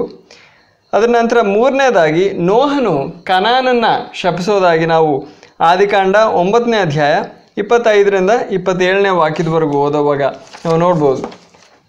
ಅದಲ್ಲದೆ 4ನೇದಾಗಿ ಇಸ್ರಾಯೇಲ್ ದೇಶಕ್ಕೆ ಮೋಶೆ ಮುಖಾಂತರ ಯೆಹೋವನಾದ ದೇವರು ನ್ಯಾಯ ಪ್ರಮಾಣ ಅಥವಾ ಧರ್ಮಶಾಸ್ತ್ರವನ್ನು ಕೊಡುವಾಗ ಆ ಧರ್ಮಶಾಸ್ತ್ರವನ್ನು ಮೀರಿ ನಡೆದರೆ, ಆ ಧರ್ಮಶಾಸ್ತ್ರಕ್ಕೆ ವಿರುದ್ಧವಾಗಿ, ಆ ಆಜ್ಞೆಗಳಿಗೆ ವಿರುದ್ಧವಾಗಿ ನಡ್ಕೊಂಡ್ರೆ ಇಸ್ರಾಯೇಲಿಯರ ಮೇಲೆ ದೇವ್ರ ಶಾಪ ಬರುತ್ತೆ ಅಂತ ನಾವು ಹೇಳೋದನ್ನು ನಾವು ನೋಡ್ಬೋದು. ಆಗ ಧರ್ಮಶಾಸ್ತ್ರದ ಸಂಬಂಧಿತವಾದ ಶಾಪವನ್ನು ಅಥವಾ ನ್ಯಾಯ ಪ್ರಮಾಣದ ಸಂಬಂಧಿತವಾದ ಶಾಪವನ್ನು ನಾವು ಧರ್ಮೋಪದೇಶ ಕಾಂಡ 28ನೇ ಅಧ್ಯಾಯ 15ರಿಂದ 68ವರೆಗೂ, ಅದೇ ಪುಸ್ತಕದಲ್ಲಿ ಧರ್ಮೋಪದೇಶ ಕಾಂಡ 27ನೇ ಅಧ್ಯಾಯದಲ್ಲೂ 26ನೇ ವಚನ, ಅದಲ್ಲದೆ ಯೆರೆಮೀಯನ ಗ್ರಂಥದಲ್ಲೂ 11ನೇ ಅಧ್ಯಾಯ 3ನೇ ವಾಕ್ಯ, ಇಲ್ಲಿ ಯೆರೆಮೀಯನ ಗ್ರಂಥದಲ್ಲೂ ಅದರ ಬಗ್ಗೆ ಬರೆಯಲ್ಪಟ್ಟಿದೆ. ಅದಲ್ಲದೆ ಗಲಾತ್ಯದವರಿಗೆ ಬರೆಯಲ್ಪಟ್ಟ ಪತ್ರಿಕೆ 3ನೇ ಅಧ್ಯಾಯ 10ನೇ ವಾಕ್ಯ, ಅಲ್ಲಿ ಆ ಶಾಪದಿಂದ ನಾವು ಕ್ರಿಸ್ತನ ಮೂಲಕ ವಿಮೋಚನೆ ಅಥವಾ ಬಿಡುಗಡೆ ಹೊಂದಿದ್ದೇವೆ ಎಂಬುದಾಗಿ ನಾವು ಓದ್ಬೋದು. ಅದಲ್ಲದೆ 5ನೇದಾಗಿ ಯೆರಿಹೋ ಪಟ್ಟಣವನ್ನು ಪುನಃ ನಿರ್ಮಾಣ ಮಾಡೋನ ಮೇಲೆ ಯೆಹೋಶುವನು ಶಾಪ ಹಾಕೋದನ್ನು ನಾವು ಯೆಹೋಶುವನ ಗ್ರಂಥ 6ನೇ ಅಧ್ಯಾಯ ಅದರಲ್ಲಿ 26ನೇ ವಾಕ್ಯದಲ್ಲಿ ನಾವು ನೋಡ್ಬೋದು. ಅದಲ್ಲದೆ ಈ ವಾಕ್ಯ, ಈ ಶಾಪ ಹೇಗೆ ನೆರವೇರಿತು ಅಂತ ಚರಿತ್ರೆಯಲ್ಲಿ ನಾವು ಅರಸುಗಳ 1ನೇ ಪುಸ್ತಕ ಅದರಲ್ಲಿ 16ನೇ ಅಧ್ಯಾಯ 34ನೇ ವಾಕ್ಯದಲ್ಲಿ ನಾವು ನೋಡ್ಬೋದು ಯಾವ ರೀತಿ ಯೆಹೋಶುವನ ಶಾಪ ನೆರವೇರಿತು ಎಂಬುದಾಗಿ. ಅದಲ್ಲದೆ 6ನೇದಾಗಿ ಯೋತಾಮನು, ಗಿದ್ಯೋನನ ಮಗನಾದ ಯೋತಾಮನು ಅಬೀಮೆಲೆಕ್ ಮೇಲೆ ಶಾಪ ಹಾಕೋದನ್ನು ನಾವು ನ್ಯಾಯಸ್ಥಾಪಕರು 9ನೇ ಅಧ್ಯಾಯ 20ನೇ ವಾಕ್ಯದಲ್ಲಿ ನಾವು ನೋಡ್ಬೋದು. ಈ ವಾಕ್ಯ ಭಾಗದಲ್ಲಿ ಗಿದ್ಯೋನನ ಹೆಸರು ಯೆರುಬ್ಬಾಲ್ ಎಂಬುದಾಗಿ ಕರೆಯಲ್ಪಟ್ಟಿದೆ. ಗಿದ್ಯೋನನ ಬೇರೆ ಒಂದು ಹೆಸರಾಗಿತ್ತು ಯೆರುಬ್ಬಾಲ್. ಆಗ ಗಿದ್ಯೋನ್ ಅಥವಾ ಯೆರುಬ್ಬಾಲನ ಮಗನಾದ ಯೋತಾಮನು ಅಬೀಮೆಲೆಕ್ ಮೇಲೆ ಶಾಪ ಹಾಕೋದನ್ನು ನಾವು ಈ ವಾಕ್ಯ ಭಾಗದಲ್ಲಿ ನಾವು ನೋಡ್ಬೋದು. ಅದಲ್ಲದೆ ಇದೇ ಅಧ್ಯಾಯದಲ್ಲಿ ನ್ಯಾಯಸ್ಥಾಪಕರು 9ನೇ ಅಧ್ಯಾಯದಲ್ಲಿ 57ನೇ ವಾಕ್ಯದಲ್ಲಿ ಈ ಶಾಪ ಹೇಗೆ ನೆರವೇರಿತು ಎಂಬುದಾಗಿ ನಾವು ಗಮನಿಸ್ಬೋದು. ಈ ಎಲ್ಲ ಉದಾಹರಣೆಗಳಲ್ಲೂ ನಾವು ಗಮನಿಸೋದು ದೇವರು ಅವರಿಗೆ ಕೊಟ್ಟಂತಹ ಅಧಿಕಾರ ಉಪಯೋಗಿಸಿ, ಆಧ್ಯಾತ್ಮಿಕವಾದ ಅಧಿಕಾರ ಉಪಯೋಗಿಸಿ ಈ ರೀತಿ ಅವರು ಶಾಪ ಹಾಕಿದ್ರು. ಆದ್ದರಿಂದ ಅವರು ಹಾಕಿದ ಶಾಪ ಅದು ನೆರವೇರಿತು. ಕೆಲವೊಂದು ಉದಾಹರಣೆಗಳನ್ನು ನಾವು ನೋಡಿದ್ದು ದೇವರು ನೇರವಾಗಿ ಶಾಪ ಹಾಕ್ತಾ ಇದ್ದಾನೆ. ಅದಲ್ಲದೆ ಕೆಲವೊಂದು ಉದಾಹರಣೆಗಳಲ್ಲಿ ದೇವರು ತನ್ನ ಸೇವಕರಾದ ಪ್ರವಾದಿಗಳನ್ನ ಉಪಯೋಗಿಸಿ ಶಾಪ ಹಾಕ್ತಾ ಇದ್ದಾನೆ. ಈ ಶಾಪಗಳು ಚರಿತ್ರೆಯಲ್ಲಿ ನೆರವೇರಿದವು ಅಂತ ನಾವು ಗಮನಿಸ್ಬೋದು. ಈಗ ನಾವು ದೇವ್ರ ವಾಕ್ಯದಲ್ಲಿ ಬರೆದಿರೋ ಶಾಪಗಳಲ್ಲಿ 2 ನಾವು ವಿಶೇಷವಾಗಿ ಗಮನಿಸೋಣ. ಮೊದಲನೇದೇನೋ, ದೇವರು ಆದಾಮನ್ನ ಹವ್ವಳನ್ನು ಶಪಿಸೋದನ್ನು ನಾವು ಏದೆನ್ ತೋಟದಲ್ಲಿ ಆದಿಕಾಂಡದಲ್ಲಿ ನಾವು ನೋಡ್ಬೋದು. ಅಲ್ಲಿ ದೇವರು ಆ ರೀತಿ ಶಪಿಸೋದಕ್ಕೆ ಕಾರಣ, ಮನುಷ್ಯನು ದೇವರ ವಿರುದ್ಧವಾಗಿ ಪಾಪ ಮಾಡ್ದ. ಯಾವ ಫಲವನ್ನು ತಿನ್ನಬಾರ್ದು ಅಂತ ಹೇಳಿದ್ನೋ ಆ ಫಲವನ್ನು ತಿಂದು ದೇವರ ಆಜ್ಞೆಗೆ ಅವಿಧೇಯನಾಗಿ ಪಾಪದಲ್ಲಿ ಬಿದ್ದ. ಆ ರೀತಿ ಪಾಪದಲ್ಲಿ ಬೀಳೋದ್ರಿಂದ, ಆತನ ಜೀವನದಲ್ಲಿ ಪಾಪ ಪ್ರವೇಶಿಸೋದ್ರಿಂದ ಆತನ ಮೇಲೆ ದೇವರ ಶಾಪ ಬಂತು. ಆ ರೀತಿ ಆದಾಮ ಮತ್ತು ಹವ್ವ ಮೇಲೆ ಶಾಪ ಬಂದಾಗ ಇಡೀ ಮನುಷ್ಯ ಜಾತಿ ಮೇಲೆ ಶಾಪ ಬಂತು. ಯಾಕಂದರೆ ನಾವೆಲ್ಲರೂ ಅವರಿಂದ ಹುಟ್ಟು ಬೆಳೆದಿರೋ ಅವರ ಸಂತತಿ ಆಗಿದ್ದೇವೆ. ಆದ್ದರಿಂದ ಆ ಶಾಪ ನಮ್ಮ ಮೇಲೂ ಕೂಡ ಇದೆ. ಆದ್ದರಿಂದ ನಮ್ಮೆಲ್ಲರಿಗೂ ಆ ಶಾಪದಿಂದ ನಮಗೆ ವಿಮೋಚನೆ ಬೇಕಾಗಿದೆ. ಆ ಶಾಪದಿಂದ ವಿಮೋಚನೆ, ಬಿಡುಗಡೆ ಬೇಕಾಗಿದೆ. ದೇವ್ರ ವಾಕ್ಯ ನಮ್ಗೆ ತಿಳಿಸೋದು, ಆ ಬಿಡುಗಡೆ ನಮಗೆ ಸಿಗೋದು ಸುವಾರ್ತೆಯ ಮೂಲಕ, ಕ್ರಿಸ್ತನ ಮೂಲಕ. ಸುವಾರ್ತೆಯನ್ನು ಕೇಳಿ ಕ್ರಿಸ್ತನ ಮೇಲೆ ನಾವು ನಂಬಿಕೆ ಇಟ್ಟು ಅದರ ಮೂಲಕ ರಕ್ಷಣೆ ಹೊಂದುವಾಗ ಆ ಶಾಪದಿಂದ ನಾವು ಬಿಡುಗಡೆ ಹೊಂದ್ತೀವಿ. ಯಾಕಂದರೆ ನಮ್ಮ ಪಾಪಗಳಿಂದ ನಾವು ವಿಮೋಚನೆ ಹೊಂದ್ತೀವಿ. ಪಾಪದಿಂದ ಶಾಪ ಬಂತು, ಆದ್ದರಿಂದ ನಾವು ಪಾಪಗಳಿಂದ ವಿಮೋಚನೆ ಹೊಂದುವಾಗ, ದೇವ್ರ ಜೊತೆ ನಮ್ಮ ಸಂಬಂಧ ಪುನಃಸ್ಥಾಪನೆ ಆಗೋವಾಗ ನಮ್ಮ ಮೇಲೆ ಇದ್ದಂಥ ದೇವರ ಶಾಪ ನಮ್ಮಿಂದ ನೀಗಿ ಹೋಗುತ್ತೆ. ಅದಲ್ಲದೆ ಎರಡನೇದಾಗಿ ನಾವು ದೇವ್ರ ವಾಕ್ಯದಲ್ಲಿ ನೋಡೋದು ಧರ್ಮಶಾಸ್ತ್ರ ಅಥವಾ ನ್ಯಾಯ ಪ್ರಮಾಣಕ್ಕೆ ಸಂಬಂಧಪಟ್ಟ ಒಂದು ಶಾಪ. ನ್ಯಾಯ ಪ್ರಮಾಣ ಅಥವಾ ಧರ್ಮಶಾಸ್ತ್ರವನ್ನು ಇಸ್ರಾಯೇಲ್ ಜನರಿಗೆ ದೇವರು ಕೊಡುವಾಗ, ತನ್ನ ಸೇವಕನಾದ ಮೋಶೆ ಮುಖಾಂತರ ನ್ಯಾಯ ಪ್ರಮಾಣ ಧರ್ಮಶಾಸ್ತ್ರವನ್ನು ಕೊಡುವಾಗ ಮೋಶೆ ಮುಖಾಂತರ ಕೊಡಲ್ಪಡ್ತು. ಆದ್ದರಿಂದ ಅದನ್ನು ಮೋಶೆಯ ಧರ್ಮಶಾಸ್ತ್ರ ಅಥವಾ ಮೋಶೆಯ ನ್ಯಾಯ ಪ್ರಮಾಣ ಅಂತಲೂ ನಾವು ಕರಿತೀವಿ. ಆಗ ಆ ರೀತಿ ನ್ಯಾಯ ಪ್ರಮಾಣ ಅಥವಾ ಧರ್ಮಶಾಸ್ತ್ರ ಕೊಡುವಾಗ ದೇವರು ಆ ಧರ್ಮಶಾಸ್ತ್ರದಲ್ಲಿ ಸ್ಪಷ್ಟವಾಗಿ ಹೇಳಿದ್ದ, ಈ ರೀತಿ ಈ ಧರ್ಮಶಾಸ್ತ್ರದಲ್ಲಿರೋ ಆಜ್ಞೆಗಳಿಗೆ ನೀವು ಅವಿಧೇಯರಾಗಿ ನಡ್ಕೊಂಡ್ರೆ, ನೀವು ಈ ಆಜ್ಞೆಗಳನ್ನ ಮೀರಿ ನಡ್ಕೊಂಡ್ರೆ, ಈ ಆಜ್ಞೆಗಳನ್ನ ನೀವು ಪಾಲಿಸದೇ ಇದ್ದರೆ ನನ್ನ ಶಾಪ ನಿಮ್ಮ ಮೇಲೆ ಬರುತ್ತೆ. ಆಗ ಅದನ್ನು ಧರ್ಮಶಾಸ್ತ್ರದ ಶಾಪ ಅಥವಾ ನ್ಯಾಯ ಪ್ರಮಾಣದ ಶಾಪ ಅಂತ ನಾವು ಗಲಾತ್ಯದವರಿಗೆ ಬರೆಯಲ್ಪಟ್ಟ ಪತ್ರಿಕೆ 3ನೇ ಅಧ್ಯಾಯ ಅದರಲ್ಲಿ 13ನೇ ವಚನದಲ್ಲಿ ನಾವು ನೋಡ್ಬೋದು. ಅಲ್ಲಿ ನಾವು ನೋಡೋದು ಕ್ರಿಸ್ತನ ಮೂಲಕ ನಮಗೆ ಈ ಶಾಪದಿಂದ ವಿಮೋಚನೆ ದೊರಕಿದೆ ಎಂಬುದಾಗಿ. ಅದರ ವಿಷಯವಾಗಿ ನಾವು ಓದೋಣ. ಗಲಾತ್ಯದವರಿಗೆ ಬರೆಯಲ್ಪಟ್ಟ ಪತ್ರಿಕೆ 3ನೇ ಅಧ್ಯಾಯ ಅದರಲ್ಲಿ 13ನೇ ವಚನ. ಕ್ರಿಸ್ತನು ನಮ್ಮ ನಿಮಿತ್ತ ಶಾಪವಾಗಿ ಮಾಡಲ್ಪಟ್ಟು ನ್ಯಾಯ ಪ್ರಮಾಣದ ಶಾಪದೊಳಗಿನಿಂದ ನಮ್ಮನ್ನು ಬಿಡಿಸಿದನು. ಯಾಕೆಂದರೆ ಮರಕ್ಕೆ ತೂಗ ಹಾಕಲ್ಪಟ್ಟ ಪ್ರತಿಯೊಬ್ಬನು ಶಾಪಗ್ರಸ್ತನು ಎಂದು ಬರೆದಿದೆಯಲ್ಲ. ಆಗ ಇಲ್ಲಿ ನಾವು ನೋಡೋದು, ದೇವ್ರ ವಾಕ್ಯ ನಮ್ಗೆ ತಿಳಿಸೋದು, ನಾವು ಕ್ರಿಸ್ತನ ಮೂಲಕ, ಸುವಾರ್ತೆಯ ಮೂಲಕ ನಾವು ರಕ್ಷಣೆ ಹೊಂದುವಾಗ ನಮ್ಮ ಶಾಪಗಳು, ನಮ್ಮ ಪಾಪಗಳು ನೀಗಿ ಹೋಗ್ತವೆ. ನಮ್ಮ ಪಾಪಗಳಿಂದ ನಾವು ವಿಮೋಚನೆ ಹೊಂದೋದ್ರಿಂದ, ರಕ್ಷಣೆ ಹೊಂದೋದ್ರಿಂದ, ಕ್ಷಮಾಪಣೆ ಹೊಂದೋದ್ರಿಂದ ನಮ್ಮ ಮೇಲಿದ್ದಂತಹ ಆ ಶಾಪ ನೀಗಿ ಹೋಗುತ್ತೆ. ಆದರೆ ನಾವು ಈ ರೀತಿ ಯೋಚಿಸುವಾಗ ನಮಗೆ ನೆನಪು ಬರೋದು, ಇಸ್ರಾಯೇಲ್ಗಲ್ವಾ ಧರ್ಮಶಾಸ್ತ್ರ ಕೊಟ್ಟಿದ್ದು ದೇವರು, ಅನ್ಯ ಜಾತಿಗಳಿಗಲ್ವಲ್ಲ. ಆದರೂ ಕೂಡ ನಮಗಿದು ಹೇಗೆ ಅನ್ವಯಿಸುತ್ತೆ? ನಾವು ಯಹೂದ್ಯರಲ್ಲ, ನಾವು ಇಸ್ರಾಯೇಲ್ ಜಾತಿ ಅಲ್ಲ, ಆದರೂ ಕೂಡ ಈ ಶಾಪ ನಮ್ಗೆ ಹೇಗೆ ಅನ್ವಯಿಸುತ್ತೆ? ಆ ಶಾಪದಿಂದ ನಮಗೇನಕ್ಕೆ ವಿಮೋಚನೆ ಬೇಕು? ದೇವರು ನ್ಯಾಯ ಪ್ರಮಾಣ ಅಥವಾ ಧರ್ಮಶಾಸ್ತ್ರವನ್ನು ಕೊಡುವಾಗ ಅದರ ಹಿಂದೆ ಒಂದು ಉದ್ದೇಶ ಏನಾಗಿತ್ತು ಅಂದರೆ, ಮನುಷ್ಯನಿಗೆ ತನ್ನಲ್ಲಿರೋ ಭ್ರಷ್ಟಾಚಾರ, ಕಲಂಕ ಎಷ್ಟು ಮಟ್ಟಕ್ಕಿದೆ ಅಂತ ಮನುಷ್ಯನಿಗೆ ಗೊತ್ತಾಗಬೇಕು. ಆ ಪ್ರಜ್ಞೆ ಕೊಡೋದಕ್ಕೋಸ್ಕರ ದೇವರು ಧರ್ಮಶಾಸ್ತ್ರವನ್ನು ಕೊಟ್ಟ. ಧರ್ಮಶಾಸ್ತ್ರದಲ್ಲಿರೋ ಆಜ್ಞೆಗಳನ್ನ ಕೊಟ್ಟ. ಆ ಆಜ್ಞೆಗಳನ್ನ ಪಾಲಿಸೋದಕ್ಕೆ ಪ್ರಯತ್ನಿಸುವಾಗ ಮನುಷ್ಯನಿಗೆ ಗೊತ್ತಾಗೋದು, ತನ್ನ ಸ್ವಭಾವ ದೇವರ ಆಜ್ಞೆಗಳಿಗೆ ಸ್ವಾಭಾವಿಕವಾಗಿ ಯಾವಾಗಲೂ ಎದುರಾಗೇ ಇದೆ. ಯಾವತ್ತೂ ದೇವರ ಆಜ್ಞೆಗಳಿಗೆ ಅನುಸಾರವಾದ ಯೋಚನೆಗಳು, ಸ್ವಭಾವವು ಅಲ್ಲ ಮನುಷ್ಯನಲ್ಲಿರೋದು. ಆದ್ದರಿಂದ ಮನುಷ್ಯನಿಗೆ ತಿಳಿದು ಬರೋದು, ನನ್ನಲ್ಲಿರೋ ಪಾಪ ಅದು ಎಷ್ಟು ಘೋರವಾಗಿರೋದು. ಪಾಪದಲ್ಲಿ ಮನುಷ್ಯ ಜಾತಿ ಬಿದ್ದಾಗ ಆ ಹಣ್ಣು ತಿಂದಿರೋ ಒಂದು ಚಿಕ್ಕ ಕೃತ್ಯ ಮಾತ್ರ ಅಲ್ಲ, ಆ ಹಣ್ಣು ತಿನ್ನೋದ್ರಿಂದ ಮನುಷ್ಯ ಪಾಪ ಮಾಡ್ದ. ಆ ಪಾಪ ಮಾಡುವಾಗ ಮನುಷ್ಯನ ಸ್ವಭಾವ ಕೆಟ್ಟು ಹೋಯಿತು, ಭ್ರಷ್ಟವಾಯಿತು, ಕಲಂಕಿತವಾಯಿತು. ಆ ಕಲಂಕಿತವಾದ ಸ್ವಭಾವ ಎಷ್ಟು ಕಲಂಕಿತವಾಗಿದೆ, ಎಷ್ಟು ಘೋರವಾಗಿ ಕೆಟ್ಟದ್ದಾಗಿದೆ ಎಂಬುದಾಗಿ ದೇವರ ವಾಕ್ಯ, ಧರ್ಮಶಾಸ್ತ್ರ ದೇವರು ಜನರಿಗೆ ಕೊಡುವಾಗ, ಇಸ್ರಾಯೇಲಿಯರಿಗೆ ಕೊಡುವಾಗ ಅವ್ರಿಗೆ ತಿಳಿದು ಬರುತ್ತೆ ನಾವು ಎಷ್ಟು ಪಾಪಿಗಳಾಗಿದ್ದೇವೆ. ಆಗ ಇಸ್ರಾಯೇಲಿಯರು ಮಾತ್ರ ಅಲ್ಲ ಪಾಪಿಗಳು, ನಾವೆಲ್ಲರೂ ಪಾಪಿಗಳಾಗಿದ್ದೇವೆ. ಹೇಗೆ ಇಸ್ರಾಯೇಲಿಯರಿಗೆ ಅದು ಅನ್ವಯಿಸುತ್ತೋ ಅದೇ ರೀತಿ ನಾವು ಆ ಧರ್ಮಶಾಸ್ತ್ರವನ್ನು ಪಾಲಿಸಬೇಕಾಗಿಲ್ಲ. ಧರ್ಮಶಾಸ್ತ್ರವನ್ನು ಇಸ್ರಾಯೇಲಿಯರಿಗೆ ಮಾತ್ರನೇ ಕೊಟ್ಟಿರೋದು.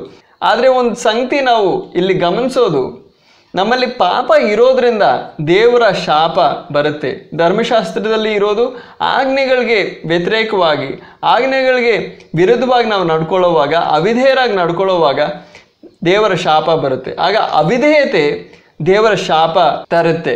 ದೇವರಿಗೆ ನಾವು ವಿಧೇಯರಾಗಿರುವಾಗ ದೇವರ ಆಶೀರ್ವಾದ ನಮ್ಮ ಮೇಲೆ ಬರುತ್ತೆ.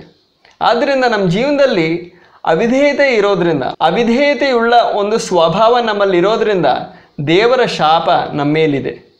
ಆಗ ಧರ್ಮಶಾಸ್ತ್ರ ನಮಗೆ ನೇರವಾಗಿ ಅನ್ವಯಿಸದೇ ಇದ್ದರೂ ನಮಗೆ ಈ ರೀತಿ ಒಂದು ಸಾಮಾನ್ಯ ರೀತಿಯಲ್ಲಿ ಎಲ್ಲ ಮನುಷ್ಯರು ಪಾಪದಲ್ಲಿದ್ದಾರೆ, ಪಾಪ ಇರೋದ್ರಿಂದ ದೇವರ ಶಾಪ ಬಂತು. ನಾವು ಏದೇನ್ ತೋಟದಲ್ಲಿ ನೋಡಿದ್ದು, ಮನುಷ್ಯ ಪಾಪ ಮಾಡಿದಾಗ ದೇವರ ಶಾಪ ಮನುಷ್ಯನ ಮೇಲೆ ಬಂತು. ಆ ಶಾಪದಿಂದ ನಮಗೆ ವಿಮೋಚನೆ ಬೇಕಾಗಿದೆ. ಧರ್ಮಶಾಸ್ತ್ರಕ್ಕೆ ಸಂಬಂಧಪಟ್ಟ ಶಾಪ ಎಲ್ಲ ಮನುಷ್ಯರ ಮೇಲೂ ಒಂದು ರೀತಿಯಲ್ಲಿದೆ. ಯಾಕಂದರೆ ಎಲ್ಲ ಮನುಷ್ಯರಲ್ಲೂ ದೇವರಿಗೆ ಅವಿಧೇಯರಾಗಿ ನಡ್ಕೊಳ್ಳೋ ಸ್ವಭಾವ ಇದೆ. ಧರ್ಮಶಾಸ್ತ್ರದಲ್ಲಿ ಹೇಳೋದು, ದೇವರಿಗೆ ಅವಿಧೇಯರಾಗಿ ನಡ್ಕೊಳ್ಳೋವಾಗ ದೇವರ ಶಾಪ ನಮ್ಮ ಮೇಲೆ ಬರುತ್ತೆ. ಧರ್ಮಶಾಸ್ತ್ರ ಅನ್ಯ ಜಾತಿಗಳಿಗೆ ಕೊಡದೇ ಇದ್ದರೂ ಅವರಲ್ಲಿ ಮನಸ್ಸಾಕ್ಷಿ ಇದೆ. ಮನಸ್ಸಾಕ್ಷಿ ದೇವರ ನ್ಯಾಯ ಪ್ರಮಾಣವಾಗಿದೆ, ದೇವರ ಕಾನೂನಾಗಿದೆ. ನಮ್ಮ ಹೃದಯಗಳಲ್ಲಿ ಅದು ದೇವರ ಕಾನೂನಾಗಿದೆ. ಅದಕ್ಕೆ ಅದನ್ನು ನಾವು ಮನಸ್ಸಾಕ್ಷಿ ಅಂತೀವಿ. ನಮ್ಮ ಮನಸ್ಸಿನಲ್ಲಿರೋ ಒಂದು ಸಾಕ್ಷಿ, ದೇವರು ಕೊಟ್ಟಂತಹ ಒಂದು ಕಾನೂನು. ಆ ಕಾನೂನಿಗೆ ನಾವು ವಿರುದ್ಧವಾಗಿ ನಡ್ಕೊಳ್ಳುವಾಗ ನಾವು ದೇವ್ರ ವಿರುದ್ಧವಾಗಿ ಪಾಪ ಮಾಡ್ತಾ ಇದ್ದೀವಿ, ದೇವರಿಗೆ ನಾವು ಅವಿಧೇಯರಾಗ್ತಾ ಇದ್ದೀವಿ. ಆ ರೀತಿ ನಾವು ಅವಿಧೇಯರಾಗೋವಾಗ ದೇವರ ಶಾಪ ನಮ್ಮ ಮೇಲೆ ಬರುತ್ತೆ. ಆದ್ದರಿಂದ ನಾವು ಈ ಎರಡು ಶಾಪಗಳನ್ನ ನಾವು ನೋಡ್ತಾ ಇದ್ರು, ಎರಡು ಥರ ಕಾಣಿಸ್ತಾ ಇದ್ರು. ಇದು ಒಂದು ರೀತಿಯಲ್ಲಿ ಒಂದೇ ಶಾಪವಾಗಿ ನಾವು ನೋಡ್ಬೋದು. ಯಾಕಂದರೆ ಎರಡರಲ್ಲೂ ನಾವು ಗಮನಿಸೋದು, ಪಾಪ ಇರೋದ್ರಿಂದ, ದೇವರಿಗೆ ಅವಿಧೇಯರಾಗಿರೋದ್ರಿಂದ ದೇವರ ಶಾಪ ನಮ್ಮ ಮೇಲೆ ಬರ್ತಾ ಇದೆ. ಆದರೆ ಕ್ರಿಸ್ತನ ಮೂಲಕ ಸುವಾರ್ತೆಯನ್ನು ಕೇಳಿ ಕ್ರಿಸ್ತನ ಮೇಲೆ ನಾವು ನಂಬಿಕೆ ಇಟ್ಟಾಗ ನಾವು ರಕ್ಷಣೆ ಹೊಂತೀವಿ, ಪಾಪಗಳಿಂದ ಬಿಡುಗಡೆ, ಪಾಪಗಳಿಗೋಸ್ಕರ ಕ್ಷಮಾಪಣೆ ಹೊಂತೀವಿ. ಆದ್ದರಿಂದ ನಾವು ಆ ಶಾಪದಿಂದ ವಿಮೋಚನೆ ಹೊಂತೀವಿ. ಆದ್ದರಿಂದ ಶಾಪ ಮುರಿಯೋ ಒಂದು ಸೇವೆ ಮೂಲಕ ಅಲ್ಲ, ಕ್ರಿಸ್ತನ ಮೂಲಕ, ರಕ್ಷಣೆಯ ಮೂಲಕ, ಸುವಾರ್ತೆಯ ಮೂಲಕ ನಾವು ಕ್ರಿಸ್ತನ ಮೇಲೆ ನಂಬಿಕೆ ಇಟ್ಟು ರಕ್ಷಣೆ ಹೊಂದುವಾಗ ಈ ಎರಡು ಶಾಪಗಳಿಂದ ನಾವು ವಿಮೋಚನೆ ಹೊಂತೀವಿ. ಆಗ ನಮ್ಮ ಜೀವನದಲ್ಲಿ ಪಾಪ ಇರೋದ್ರಿಂದ ದೇವ್ರ ಶಾಪ ನಮ್ಮ ಮೇಲೆ ಬರುತ್ತೆ. ಆದರೆ ಯೇಸು ಕ್ರಿಸ್ತನ ಮೂಲಕ ನಾವು ರಕ್ಷಣೆ ಹೊಂದೋದ್ರಿಂದ ನಮಗೆ ನಿತ್ಯ ಜೀವ ಸಿಗುತ್ತೆ. ಶಾಪದ ಬದಲಾಗಿ ನಮ್ಮ ಮೇಲೆ ದೇವರ ಆಶೀರ್ವಾದ ಬರುತ್ತೆ ಎಂಬುದಾಗಿ ನಾವು ದೇವರ ವಾಕ್ಯದಲ್ಲಿ ನಾವು ಓದ್ತೀವಿ. ಅದ್ರ ಬಗ್ಗೆ ದೇವರ ವಾಕ್ಯದಿಂದ ಒಂದು ವಾಕ್ಯ ಓದೋಣ. ರೋಮಾಪುರದವರಿಗೆ ಬರೆಯಲ್ಪಟ್ಟ ಪತ್ರಿಕೆ 6ನೇ ಅಧ್ಯಾಯ, ಅದರಲ್ಲಿ 23ನೇ ವಚನ ನಾವು ಓದೋಣ. ಯಾಕೆಂದರೆ ಪಾಪದ ಸಂಬಳ ಮರಣ, ಆದರೆ ದೇವರ ದಾನವು ನಮ್ಮ ಕರ್ತನಾದ ಯೇಸು ಕ್ರಿಸ್ತನ ಮುಖಾಂತರ ನಿತ್ಯ ಜೀವವು. ಆಗ ದೇವ್ರ ವಾಕ್ಯ ಇಲ್ಲಿ ಹೇಳೋದು, ಪಾಪಕ್ಕೆ ನಮಗೆ ಸಿಗೋ ಸಂಬಳ ಮರಣ. ನಾವು ಏದೇನ್ ತೋಟದಲ್ಲಿ ನಾವು ಗಮನಿಸಿದ್ರೆ, ದೇವರು ಶಾಪ ಹಾಕುವಾಗ ಮನುಷ್ಯನಿಗೆ ಹೇಳಿದ್ದು, ನೀನು ಸಾಯ್ತೀಯ, ನೀನು ಮಣ್ಣಾಗ್ತೀಯ, ನೀನು ಮಣ್ಣಿಂದ ಬಂದೆ, ನೀನು ಮಣ್ಣಿಗೆ ಸೇರ್ತೀಯ. ಆಗ ಮರಣ ಒಂದು ಶಾಪವಾಗಿತ್ತು. ಆ ಶಾಪದಿಂದ ನಮಗೆ ವಿಮೋಚನೆ ಯೇಸು ಕ್ರಿಸ್ತನ ಮೂಲಕ ದೊರಕಿದೆ. ಪಾಪದ ಸಂಬಳ ಮರಣ ಆಗಿದ್ದರೆ ಯೇಸು ಕ್ರಿಸ್ತನ ಮೂಲಕ ನಮಗೆ ವಿಮೋಚನೆ ದೊರಕುವಾಗ ಆತನ ಮೂಲಕ ನಮಗೆ ನಿತ್ಯ ಜೀವವು ದೊರಕುವಂಥದ್ದಾಗಿದೆ ಅಂತ ದೇವ್ರ ವಾಕ್ಯ ತಿಳಿಸುತ್ತೆ. ಆದ್ದರಿಂದ ಶಾಪದಿಂದ ವಿಮೋಚನೆ ಕ್ರಿಸ್ತನ ಮೂಲಕ ರಕ್ಷಣೆ ಹೊಂದೋದ್ರಿಂದ ಆಗಿದೆ. ದೇವ್ರ ವಾಕ್ಯ ಈ ರೀತಿ ನಮ್ಗೆ ತಿಳಿಸುತ್ತೆ. ನಾವು ಕರ್ತನಾದ ಯೇಸು ಕ್ರಿಸ್ತನ ಮೇಲೆ ನಂಬಿಕೆ ಇಟ್ಟು ರಕ್ಷಣೆ ಹೊಂದುವಾಗ ನಮ್ಮ ಪಾಪಗಳಿಗಾಗಿ ನಾವು ಕ್ಷಮಾಪಣೆ ಹೊಂತೀವಿ, ಪಾಪಗಳಿಂದ ಬಿಡುಗಡೆ ಹೊಂತೀವಿ, ವಿಮೋಚನೆ ಹೊಂತೀವಿ. ಆದ್ದರಿಂದ ಆ ಸಂದರ್ಭದಲ್ಲಿ ನಾವು ದೇವರ ಶಾಪದಿಂದ ಕೂಡ ವಿಮೋಚನೆ ಹೊಂತೀವಿ. ಯಾಕಂದರೆ ದೇವರು ಶಾಪ ಕೊಟ್ಟಿದ್ದು ಪಾಪದ ಕಾರಣ. ಏದೇನ್ ತೋಟದಲ್ಲಿ ಆದಿಕಾಂಡದಲ್ಲಿ ನಾವು ನೋಡ್ತೀವಿ, ನಮ್ಮ ಪೂರ್ವಿಕರಾದ, ನಮ್ಮ ಪ್ರಥಮ ತಂದೆ ತಾಯಿಗಳಾದ ಆದಾಮ ಮತ್ತು ಹವ್ವ ದೇವರ ಆಜ್ಞೆಗೆ ಅವಿಧೇಯರಾಗಿ ಪಾಪ ಮಾಡಿದಾಗ, ಪಾಪದಲ್ಲಿ ಬಿದ್ದಾಗ ದೇವರು ಅವ್ರ ಮೇಲೆ ಶಾಪ ಹಾಕ್ದ. ಆ ರೀತಿ ದೇವರು ಅವರನ್ನು ಶಪಿಸಿದಾಗ ಇಡೀ ಮನುಷ್ಯ ಜಾತಿ ಶಪಿಸಲ್ಪಡ್ತು. ಯಾಕಂದರೆ ನಾವೆಲ್ಲರೂ ಅವರ ಸಂತತಿ ಆಗಿದ್ದೇವೆ. ಆದ್ದರಿಂದ ಅವರು ಪಾಪ ಮಾಡಿದಾಗ ನಾವೆಲ್ಲರೂ ಪಾಪ ಮಾಡ್ದಂಗಾಯಿತು, ನಾವೆಲ್ಲರೂ ಪಾಪದಲ್ಲಿ ಬಿದ್ವಿ. ಆಗ ದೇವರು ಅವರನ್ನು ಶಪಿಸಿದಾಗ ನಮ್ಮೆಲ್ಲರನ್ನು ಶಪಿಸಿದಾಗ ಆಯಿತು. ಆ ರೀತಿ ನಾವೆಲ್ಲರೂ ದೇವರ ಶಾಪಕ್ಕೆ ಗುರಿಯಾದ್ವಿ. ಆದರೆ ಯೇಸು ಕ್ರಿಸ್ತನ ಮೂಲಕ ನಾವು ರಕ್ಷಣೆ ಹೊಂದುವಾಗ, ಪಾಪಗಳಿಗಾಗಿ ಕ್ಷಮಾಪಣೆ ಹೊಂದುವಾಗ, ನಾವು ಪಾಪಗಳಿಂದ ರಕ್ಷಣೆ ಹೊಂದುವಾಗ ನಾವು ಆ ಶಾಪದಿಂದ ಬಿಡುಗಡೆ ಹೊಂತೀವಿ. ಆದರೆ ಆ ಶಾಪದಲ್ಲಿ ನಾವು ನೋಡೋ ಶಾರೀರಿಕವಾದ ಅಂಶಗಳು ಇವತ್ತು ಕೂಡ ನಮ್ಮ ಮೇಲೂ ಕೂಡ, ರಕ್ಷಣೆ ಹೊಂದಿರೋ ನಮ್ಮ ಮೇಲೂ ಕೂಡ ಪ್ರಭಾವ ಬೀರುತ್ತೆ. ಮನುಷ್ಯನನ್ನ ದೇವರು ಶಪಿಸಿದಾಗ ಹೇಳಿದ್ದು, ನೀನು ಬೆವರು ಸುರಿಸಿ ಕಷ್ಟಪಟ್ಟು ದುಡಿದು ನೀನು ಆಹಾರ ತಿನ್ನಬೇಕಾಗುತ್ತೆ. ಇವಾಗ ವಿಶ್ವಾಸಿಗಳು ನಾವು ರಕ್ಷಣೆ ಹೊಂದಿರೋರಾದರೂ ನಾವು ಕೂಡ ಆ ರೀತಿ ಜೀವಿಸ್ತಾ ಇದ್ದೀವಿ. ಅದಲ್ಲದೆ ದೇವರು ಸ್ತ್ರೀಗೆ ಹೇಳಿದ್ದು, ನೀ ಮಕ್ಕಳನ್ನ ಹೆರೆಯುವಾಗ ನೀನು ತುಂಬ ವೇದನೆ ಅನುಭವಿಸ್ತೀಯ. ರಕ್ಷಣೆ ಹೊಂದಿರೋ ನಮ್ಮ ಸಹೋದರಿಯರು ಕೂಡ ಆ ರೀತಿ ವೇದನೆ ಅನುಭವಿಸ್ತಾರೆ. ಅದಲ್ಲದೆ ಮನುಷ್ಯನಿಗೆ ಹೇಳಿದ್ದು, ನೀನು ಧೂಳಿನಿಂದ ಬಂದೆ, ಈ ಮಣ್ಣಿನಿಂದ ಬಂದಿದ್ದೀಯ, ಮತ್ತೆ ನೀನು ಮಣ್ಣಿಗೆ ಮರಳಿ ಹೋಗುತ್ತಿ.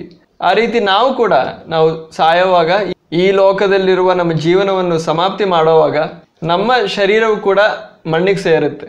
ಆದ್ದರಿಂದ ಕ್ರಿಸ್ತನ ಮೂಲಕ ನಾವು ರಕ್ಷಣೆ ಹೊಂದಿದ್ರೂ ಕೂಡ, ಆ ಶಾಪದಿಂದ ಬಿಡುಗಡೆ ಹೊಂದಿದ್ರೂ ಕೂಡ, ಆ ಶಾಪದ ಶಾರೀರಿಕವಾದ ಅಂಶಗಳು ಇನ್ನೂ ನಮ್ಮ ಮೇಲೆ ಪ್ರಭಾವ ಬೀರುವುದಾಗಿ ನಾವು ಇವತ್ತು ಕೂಡ ನೋಡ್ಬೋದು. ಆದರೆ ಈ ಶಾರೀರಿಕವಾದ ವಿಷಯಗಳಿಂದ ಕೂಡ ನಾವು ವಿಮೋಚನೆ ಹೊಂತೀವಿ, ಬಿಡುಗಡೆ ಹೊಂತೀವಿ. ಅದು ಯಾವಾಗ ಅಂದರೆ, ಕರ್ತನು ಮೇಘಗಳಲ್ಲಿ ನಮ್ಮನ್ನು ಸೇರಿಸ್ಕೊಳ್ಳೋದಕ್ಕಾಗಿ, ನಮ್ಮನ್ನು ಸ್ವೀಕರಿಸುವುದಕ್ಕಾಗಿ ಬರೋವಾಗ, ಕರ್ತನ ಬರೋಣದಲ್ಲಿ ಈ ಕಾರ್ಯ ನಡೆಯುತ್ತೆ. ಅದಕ್ಕಾಗಿ ಶಾಪ ಮುರಿಯೋ ಸೇವಕರ ಅವಶ್ಯ ಇಲ್ಲ, ಕರ್ತನ ಬರೋಣದಲ್ಲಿ ಈ ಕಾರ್ಯ ನಡೆಯುತ್ತೆ. ಅದರ ವಿಷಯವಾಗಿ ನಾವು ದೇವರ ವಾಕ್ಯದಿಂದ ಓದೋಣ. ರೋಮಾಪುರದವರಿಗೆ ಬರೆಯಲ್ಪಟ್ಟ ಪತ್ರಿಕೆ 8ನೇ ಅಧ್ಯಾಯ, ಅದರಲ್ಲಿ 23ನೇ ವಚನ. ಇದು ಮಾತ್ರವಲ್ಲದೆ ಆತ್ಮನ ಪ್ರಥಮ ಫಲವನ್ನು ಹೊಂದಿದ ನಾವು ಸಹ ದತ್ತುಪುತ್ರ ಸ್ವೀಕಾರವನ್ನು, ಅಂದರೆ ದೇಹಕ್ಕೆ ಬರಬೇಕಾದ ವಿಮೋಚನೆಯನ್ನು ಎದುರು ನೋಡುತ್ತಾ ನಮ್ಮೊಳಗೆ ನಾವೇ ಮೂಲ್ಗುತ್ತೇವೆ. ಆಗ ನಮ್ಮ ದೇಹಕ್ಕೆ, ನಮ್ಮ ಶರೀರಕ್ಕೆ ಬರಬೇಕಾದ ವಿಮೋಚನೆಗಾಗಿ ನಾವು ಎದುರು ನೋಡ್ತಾ ಇದ್ದೀವಿ. ಆ ವಿಮೋಚನೆ ಯಾವಾಗ ನಡೆಯುತ್ತೆ ಅಂದರೆ, ನಮ್ಮ ಕರ್ತನು ಮೇಘಗಳಲ್ಲಿ ನಮ್ಮನ್ನು ಸ್ವೀಕರಿಸೋದಕ್ಕಾಗಿ, ನಮ್ಮನ್ನು ಸೇರಿಸ್ಕೊಳ್ಳೋದಕ್ಕಾಗಿ ಬರೋವಾಗ, ಕರ್ತನ ಬರೋಣದಲ್ಲಿ ಈ ವಿಷಯ ನಡೆಯುತ್ತೆ. ಆದರೆ ಆ ವಿಮೋಚನೆಗಾಗಿ ಸಲ್ಲಿಸಬೇಕಾದ ಬೆಲೆ ಮುಗೀತು. ಅದು ಶಿಲುಬೆಯ ಮೇಲೆ ನಮ್ಮ ಕರ್ತನಾದ ಯೇಸು ಕ್ರಿಸ್ತನು ನಮಗೋಸ್ಕರ ಸಲ್ಲಿಸಬೇಕಾದ ಆ ಬೆಲೆ ಮುಗಿದಿದೆ. ಮತ್ತೊಮ್ಮೆ ಬೆಲೆ ಸಲ್ಲಿಸೋದಕ್ಕೆ ಹೋಗ್ತಾ ಇಲ್ಲ, ಮತ್ತೊಮ್ಮೆ ಬೆಲೆ ಸಲ್ಲಿಸೋ ಅವಶ್ಯನೂ ಇಲ್ಲ. ಕರ್ತನಾದ ಯೇಸು ಕ್ರಿಸ್ತನು ನಮ್ಮ ವಿಮೋಚನೆಗಾಗಿ, ನಮ್ಮ ಶರೀರದ, ನಮ್ಮ ಪ್ರಾಣದ, ನಮ್ಮ ಆತ್ಮದ ವಿಮೋಚನೆಗಾಗಿ ಸಂಪೂರ್ಣ ಬೆಲೆಯನ್ನು ಶಿಲುಬೆಯ ಮೇಲೆ ಮುಗಿದಿದೆ. ಆದರೆ ಈ ಶರೀರದ ಮೇಲೆ ದೇವರ ಶಾಪದ ಪ್ರಭಾವ ಇನ್ನೂ ಇರೋದ್ರಿಂದ, ಆ ಶಾಪದ ಶಾರೀರಿಕವಾದ ವಿಷಯಗಳಿಂದ ವಿಮೋಚನೆ ಈ ಶರೀರಕ್ಕೆ ಯಾವಾಗ ಸಿಗುತ್ತೋ ಆ ಸಮಯವನ್ನು ಈ ದೇಹದ ವಿಮೋಚನೆ ಎಂಬುದಾಗಿ ಕರೆಯಲ್ಪಡ್ತಾ ಇದೆ. ಆಗ ನಮ್ಮ ದೇಹದ ವಿಮೋಚನೆ ಯಾವಾಗ ನಡೆಯುತ್ತೆ ಅಂದರೆ, ಕರ್ತನ ಬರೋಣದಲ್ಲಿ. ಅದು ಮಾತ್ರವಲ್ಲದೆ ನಮ್ಮ ಒಳಗಡೆ ಶರೀರ ಭಾವ ಎಂಬುದಾಗಿ ಒಂದು ವಿಷಯ ಇದೆ. ಕೆಟ್ಟು ಹೋದ ಭ್ರಷ್ಟವಾದ ಒಂದು ಸ್ವಭಾವ ನಮ್ಮೆಲ್ಲರಲ್ಲೂ ಇದೆ. ಮನುಷ್ಯನು ಪಾಪ ಮಾಡಿದಾಗ, ಆ ಹಣ್ಣನ್ನು ತಿಂದಾಗ, ದೇವ್ರ ವಿರುದ್ಧವಾಗಿ ಅವಿಧೇಯನಾಗಿ ಆ ಕೃತ್ಯ ನಡೆಸ್ದ ಅಂತ ಮಾತ್ರ ಅಲ್ಲ, ಅವನ ಸ್ವಭಾವ ಕೆಟ್ಟು ಹೋಯಿತು, ಭ್ರಷ್ಟವಾಯಿತು. ಮನುಷ್ಯ ಪಾಪ ಮಾಡಿದಾಗ ಆತನ ಸ್ವಭಾವ ಕೆಟ್ಟು ಹೋಯಿತು. ಆ ಕೆಟ್ಟು ಹೋದ ಸ್ವಭಾವವನ್ನು ಶರೀರ ಭಾವ ಅಥವಾ ಹಳೆ ಸ್ವಭಾವ ಅಥವಾ ಹಳೆ ಮನುಷ್ಯ, ಬಾಹ್ಯವಾದ ಮನುಷ್ಯ, ಇಲ್ಲದೇ ಇದ್ದರೆ ಬಾಹ್ಯವಾದ ಸ್ವಭಾವ ಅಂತ ನಾವು ಕರಿತೀವಿ. ಅದ್ರ ಬಗ್ಗೆ ಕೂಡ ದೇವ್ರ ವಾಕ್ಯ ಹೇಳುತ್ತೆ. ಅದ್ರ ಬಗ್ಗೆ ನಾವು ಓದೋಣ. ಎಫೆಸದವರಿಗೆ ಬರೆಯಲ್ಪಟ್ಟ ಪತ್ರಿಕೆ 4ನೇ ಅಧ್ಯಾಯ, ಅದರಲ್ಲಿ 22ನೇ ವಚನ. ಯೇಸುವಿನಲ್ಲಿರುವ ಸತ್ಯೋಪದೇಶವು ಯಾವುದೆಂದರೆ, ನೀವು ನಿಮ್ಮ ಹಿಂದಿನ ನಡತೆಯನ್ನು ಅನುಸರಿಸದೆ ಪೂರ್ವ ಸ್ವಭಾವವನ್ನು ತೆಗೆದು ಹಾಕಿಬಿಡಬೇಕು. ಅದು ಮೋಸಕರವಾದ ದುರಾಶೆಗಳಿಂದ ಕೆಟ್ಟು ಹೋಗುವಂಥದ್ದು. ಆಗ ನಾವು ರಕ್ಷಣೆ ಹೊಂದಾದ ಮೇಲೂ ನಮ್ಮ ಎಲ್ಲರಲ್ಲೂ ಆ ಹಳೆ ಸ್ವಭಾವ ಇನ್ನೂ ಇದೆ. ಆ ಭ್ರಷ್ಟವಾದ, ಕೆಟ್ಟು ಹೋದ, ಪಾಪಮಯವಾದ ಸ್ವಭಾವ ಇನ್ನೂ ಇದೆ. ಆದರೆ ಆ ಹಳೆ ಸ್ವಭಾವಕ್ಕೆ ಅನುಸಾರವಾಗಿ ನಾವು ನಡ್ಕೊಳ್ಬಾರ್ದು ಅಂತ ದೇವ್ರ ವಾಕ್ಯ ನಮಗೆ ತಿಳಿಸುತ್ತೆ. ಈ ಹಳೆ ಸ್ವಭಾವ, ಈ ಕೆಟ್ಟು ಹೋದ ಸ್ವಭಾವ ಎಷ್ಟುವರೆಗೂ ಇರುತ್ತೆ ಅಂದರೆ, ನಾವು ಈ ಲೋಕದಲ್ಲಿ ಜೀವಿಸೋವರೆಗೂ, ಈ ಭೂಲೋಕದಲ್ಲಿರೋ ನಮ್ಮ ಜೀವನದ ಅಂತ್ಯದವರೆಗೂ ಈ ಕೆಟ್ಟ ಸ್ವಭಾವ ನಮ್ಮಲ್ಲಿರುತ್ತೆ. ಅದನ್ನು ನಾವು ಒಡೆದು, ನಾವು ಜಯಿಸಿ ಅದನ್ನು ಅತಿಜೀವಿಸಬೇಕು. ನಾವು ನಮ್ಮ ಕ್ರೈಸ್ತ ಜೀವನದಲ್ಲಿ ನಾವು ಅದನ್ನು ಅತಿಜೀವಿಸಬೇಕು. ನಮ್ಮ ಕೆಟ್ಟ ಸ್ವಭಾವಕ್ಕೆ ಅನುಸಾರವಾಗಿ ನಾವು ನಡ್ಕೊಳ್ಬಾರ್ದು ಅಂತ ದೇವ್ರ ವಾಕ್ಯ ನಮಗೆ ಪದೇ ಪದೇ ತಿಳಿಸುತ್ತೆ. ಆದರೆ ಈ ಭೂಲೋಕದಲ್ಲಿ ನಮ್ಮ ಜೀವನ ಸಮಾಪ್ತಿ ಆಗುವಾಗ, ಶಾರೀರಿಕವಾದ ಮರಣದಿಂದ ನಮ್ಮ ಆತ್ಮ ಪ್ರಾಣ ನಮ್ಮ ದೇಹದಿಂದ ಬೇರೆ ಆಗುವಾಗ, ಈ ಕೆಟ್ಟು ಹೋದ ಸ್ವಭಾವವು, ಈ ಭ್ರಷ್ಟವಾದ ಸ್ವಭಾವವು ಮುಕ್ತಾಯವಾಗುತ್ತೆ. ಅದಾದಮೇಲೆ ನಮ್ಮಲ್ಲಿ ಆ ಕೆಟ್ಟ ಸ್ವಭಾವ ಇರಲ್ಲ. ಆದರೆ ಈ ಲೋಕದಲ್ಲಿ ನಾವು ಜೀವಿಸೋವರೆಗೂ ಆ ಕೆಟ್ಟ ಸ್ವಭಾವ ನಮ್ಮೆಲ್ಲರಲ್ಲೂ ಇದೆ. ಅದನ್ನು ನಾವು ಜಯಿಸಿ ನಾವು ಜೀವಿಸಬೇಕು ಅಂತ ದೇವ್ರ ವಾಕ್ಯ ನಮ್ಗೆ ತಿಳಿಸುತ್ತೆ. ಆದ್ದರಿಂದ ಈ ಎರಡು ವಿಷಯಗಳು, ದೇವರ ಶಾಪ ನಮ್ಮ ಮೇಲೆ ಬಂತು, ಪಾಪದ ಕಾರಣ ಬಂತು. ಆ ಪಾಪದಿಂದ ನಾವು ಕ್ರಿಸ್ತನ ಮೂಲಕ ರಕ್ಷಣೆ ಹೊಂದಿದ್ವಿ, ಆದ್ದರಿಂದ ಆ ಶಾಪದಿಂದ ನಾವು ವಿಮೋಚನೆ ಹೊಂದಿದ್ವಿ. ಆದರೂ ಕೂಡ ಆ ಶಾಪದ ವಿಷಯವಾಗಿ ನಾವು ನೋಡೋದಾದರೆ ಶಾರೀರಿಕವಾದ ಅಂಶಗಳು ಇನ್ನೂ ನಮ್ಮ ಮೇಲೆ ಪ್ರಭಾವ ಬೀರ್ತಾ ಇವೆ. ಆದರೆ ಅದರಿಂದ ನಮಗೆ ವಿಮುಕ್ತಿ ನಮಗೆ ನಮ್ಮ ಕರ್ತನಾದ ಯೇಸು ಕ್ರಿಸ್ತನ ಬರೋಣದಲ್ಲಿ ನಮಗೆ ಪ್ರಾಪ್ತವಾಗುತ್ತೆ. ಅದಲ್ಲದೆ ಪಾಪದಲ್ಲಿ ಬಿದ್ದಾಗ ಮನುಷ್ಯನ ಸ್ವಭಾವ ಕೆಟ್ಟು ಹೋಯಿತು. ಆ ಕೆಟ್ಟು ಹೋದ ಸ್ವಭಾವದಿಂದ ಕೂಡ ನಮಗೆ ಬಿಡುಗಡೆ ಸಿಗುತ್ತೆ. ಅದು ಕರ್ತನ ಬರೋಣದವರೆಗೂ ಇರಲ್ಲ. ನಾವು ಈ ಲೋಕದಲ್ಲಿ ನಾವು ಜೀವಿಸುವ ಈ ಜೀವನ ಮುಕ್ತಾಯ ಮಾಡುವಾಗ ಅದು ಮರಣ ಆಗ್ಬೋದು, ಅದು ಕರ್ತನ ಬರೋಣ ಆಗ್ಬೋದು. ಆ ರೀತಿ ನಮ್ಮ ಜೀವನ ಈ ಲೋಕದಲ್ಲಿ ಮುಕ್ತಾಯ ಆಗುವಾಗ ನಮ್ಮಲ್ಲಿರೋ ಆ ಕೆಟ್ಟ ಸ್ವಭಾವ ನೀಗಿ ಹೋಗುತ್ತೆ. ಆದ್ದರಿಂದ ದೇವರ ಶಾಪದಿಂದ ನಾವು ಬಿಡುಗಡೆ ಹೊಂದೋದಕ್ಕಾಗಿ ಯಾವ ಶಾಪ ಮುರಿಯೋ ಸೇವಕನೂ ನಮಗೆ ಅವಶ್ಯ ಇಲ್ಲ. ಶಾಪ ಮುರಿಯೋ ಸೇವೆ ನಮ್ಗೆ ಅವಶ್ಯ ಇಲ್ಲ. ಕರ್ಸ್ ಬ್ರೇಕಿಂಗ್ ಅವಶ್ಯ ಇಲ್ಲ. ನಾವು ಕರ್ತನ ಬರೋಣಕ್ಕಾಗಿ ಎದುರು ನೋಡ್ತಾ ಇದ್ದೀವಿ, ನಮ್ಮ ದೇಹದ ವಿಮೋಚನೆಗಾಗಿ. ನಮ್ಮ ಶರೀರ ಭಾವ, ಆ ಕೆಟ್ಟು ಹೋದ ಸ್ವಭಾವ, ಆ ಭ್ರಷ್ಟವಾದ ಸ್ವಭಾವ ನಮ್ಮಿಂದ ನೀಗಿ ಹೋಗುವ ತನಕ ನಾವು ಅದನ್ನು ಅತಿಜೀವಿಸಿ ಅದನ್ನು ಜಯಿಸಿ ನಾವು ಮುಂದೆ ಸಾಗಬೇಕು. ಆದರೆ ಆ ಸ್ವಭಾವ ನಮ್ಮಿಂದ ನೀಗಿ ಹೋಗುತ್ತೆ. ಕರ್ತನು ನಮ್ಮನ್ನು ಸೇರಿಸ್ಕೊಳ್ಳೋದಕ್ಕಾಗಿ ಬರುವಾಗ ನಮ್ಮ ದೇಹ ರೂಪಾಂತರ ಹೊಂದುತ್ತೆ. ನಾವು ಆ ಭ್ರಷ್ಟವಾದ ಸ್ವಭಾವದಿಂದ ನಾವು ಬಿಡುಗಡೆ ಹೊಂದ್ತೀವಿ, ಸಂಪೂರ್ಣ ಬಿಡುಗಡೆ ಹೊಂದ್ತೀವಿ. ಅದಕ್ಕಿಂತ ಮುಂಚೆ ನಮ್ಮ ಮರಣ ಆಗಿದ್ರೆ, ನಾವು ಸಾಯುವಾಗ ನಮ್ಮ ಆತ್ಮ ಪ್ರಾಣ ನಮ್ಮ ದೇಹದಿಂದ ಬೇರ್ಪಡುವಾಗ ಆ ಭ್ರಷ್ಟವಾದ ಸ್ವಭಾವದಿಂದ ನಾವು ಸಂಪೂರ್ಣ ವಿಮೋಚನೆ ಹೊಂದ್ತೀವಿ. ಅದಕ್ಕೋಸ್ಕರ ಯಾವ ಶಾಪ ಮುರಿಯೋ ಸೇವೆನೂ ನಮಗೆ ಅವಶ್ಯ ಇಲ್ಲ. ಅದಲ್ಲದೆ ಧರ್ಮೋಪದೇಶ ಕಾಂಡ 28ನೇ ಅಧ್ಯಾಯ ಅದರಲ್ಲಿ 15ರಿಂದ 68ವರೆಗೂ ಇರೋ ವಚನಗಳನ್ನ ನಾವು ಗಮನಿಸಿದ್ವಿ. ಅಲ್ಲಿ ದೇವರು ಇಸ್ರಾಯೇಲಿಯರಿಗೆ ನ್ಯಾಯ ಪ್ರಮಾಣ ಅಥವಾ ಧರ್ಮಶಾಸ್ತ್ರ ಕೊಡುವಾಗ ಈ ಮಾತನ್ನು ಹೇಳ್ತಾ ಇದ್ದಾನೆ. ನೀವು ನನ್ನ ಆಜ್ಞೆಗಳಿಗೆ ಅವಿಧೇಯರಾಗಿ ನಡ್ಕೊಂಡ್ರೆ ನಾನು ನಿಮ್ಮನ್ನು ಶಪಿಸ್ತೀನಿ. ಆಗ ನಾನು ನಿಮ್ಮನ್ನು ಶಪಿಸೋವಾಗ ನೀವು ಶಾರೀರಿಕವಾಗಿ, ಒಂದು ದೇಶವಾಗಿ, ಶಾರೀರಿಕವಾಗಿ, ಆರ್ಥಿಕವಾಗಿ ನೀವು ತೊಂದರೆಗೊಳಗಾಗ್ತೀರ, ನೀವು ಹಿಂಸೆ ಅನುಭವಿಸ್ತೀರ. ಆದರೆ ಈ ವಾಕ್ಯ ಭಾಗವನ್ನು ಇವತ್ತು ಹೊಸ ಒಡಂಬಡಿಕೆಯ ಸಭೆಯಾದ ನಾವು ಓದುವಾಗ ಶಾರೀರಿಕವಾಗಲ್ಲ, ಅಕ್ಷರಿಕವಾಗಲ್ಲ ಈ ವಾಕ್ಯ ಭಾಗವನ್ನು ಸ್ವೀಕರಿಸಬೇಕಾಗಿರೋದು. ಆಧ್ಯಾತ್ಮಿಕವಾಗಿ ಈ ವಾಕ್ಯವನ್ನು ನಾವು ಸ್ವೀಕರಿಸಬೇಕು. ಹಳೆ ಒಡಂಬಡಿಕೆ ಯುಗದಲ್ಲಿ ಇಸ್ರಾಯೇಲಿಯರಿಗೆ ದೇವರು ಕನಾನ್ ದೇಶವೆಂಬ ಒಂದು ದೇಶವನ್ನು ವಾಗ್ದಾನವಾಗಿ ಕೊಟ್ಟ. ಆ ರೀತಿ ಈ ಭೂಮಿಯಲ್ಲಿ ಒಂದು ದೇಶವನ್ನು ವಾಗ್ದಾನವಾಗಿ ಈ ಹೊಸ ಒಡಂಬಡಿಕೆಯಲ್ಲಿ ನಮಗೆ ದೇವರು ಕೊಟ್ಟಿಲ್ಲ. ಸ್ವರ್ಗೀಯವಾದ ಒಂದು ವಾಗ್ದಾನ ಕೊಟ್ಟಿದ್ದಾನೆ. ನಮಗೆ ಕೊಡಲ್ಪಟ್ಟಿರೋ ವಾಗ್ದಾನ ಸ್ವರ್ಗೀಯವಾದದ್ದು, ದೈವಿಕವಾದದ್ದು, ಆಧ್ಯಾತ್ಮಿಕವಾದದ್ದು ಆಗಿದೆ. ಆದ್ದರಿಂದ ಬೇಸಿಕ್ ಆಗಿ, ಸಾಮಾನ್ಯವಾಗಿ ಹಳೆ ಒಡಂಬಡಿಕೆಯಲ್ಲಿರೋ ದೇವರ ವಾಕ್ಯವನ್ನು ನಾವು ಓದುವಾಗ, ವ್ಯಾಖ್ಯಾನಿಸುವಾಗ ಆಧ್ಯಾತ್ಮಿಕವಾಗಿ ವ್ಯಾಖ್ಯಾನಿಸಬೇಕು, ಅಕ್ಷರಿಕವಾಗಿ, ಶಾರೀರಿಕವಾಗಿ ಅಲ್ಲ. ಹಳೆ ಒಡಂಬಡಿಕೆಯ ಯುಗದಲ್ಲಿ ಇದ್ದ ಇಸ್ರಾಯೇಲಿಯರಿಗೆ ಹೇಗೆ ಈ ವಾಕ್ಯಗಳು ಅನ್ವಯಿಸುತ್ತಾ ಇದ್ವೋ ಆ ರೀತಿ ಅಲ್ಲ ನಮಗೆ ಈ ವಾಕ್ಯಗಳು ಇವತ್ತು ಅನ್ವಯಿಸೋದು. ಆದ್ದರಿಂದ ಈ ವಿಷಯ ನಾವು ತುಂಬ ಚೆನ್ನಾಗಿ ನಾವು ಗಮನಿಸಬೇಕಾಗಿದೆ. ಆದ್ದರಿಂದ ಈ ಶಾಪ ಅಂತ ಹೇಳುವಾಗ, ದೇವರಿಗೆ ಅವಿಧೇಯರಾಗಿ ನಡ್ಕೊಳ್ಳೋವಾಗ ಇಸ್ರಾಯೇಲಿಯರನ್ನ ದೇವರು ಶಪಿಸ್ತಾ ಇದ್ದ. ಅದರ ಅರ್ಥ ನಾವು ಇವತ್ತು ಅವಿಧೇಯರಾಗಿ ನಡ್ಕೊಳ್ಳೋವಾಗ ದೇವರ ಶಾಪ ನಮ್ಮ ಮೇಲೆ ಬೀಳುತ್ತೆ ಅಂತ ಹೇಳುವಾಗ ಅದರ ಅರ್ಥ ಆಧ್ಯಾತ್ಮಿಕವಾಗಿ ನಾವು ಬಡತನ ಅನುಭವಿಸ್ತೀವಿ.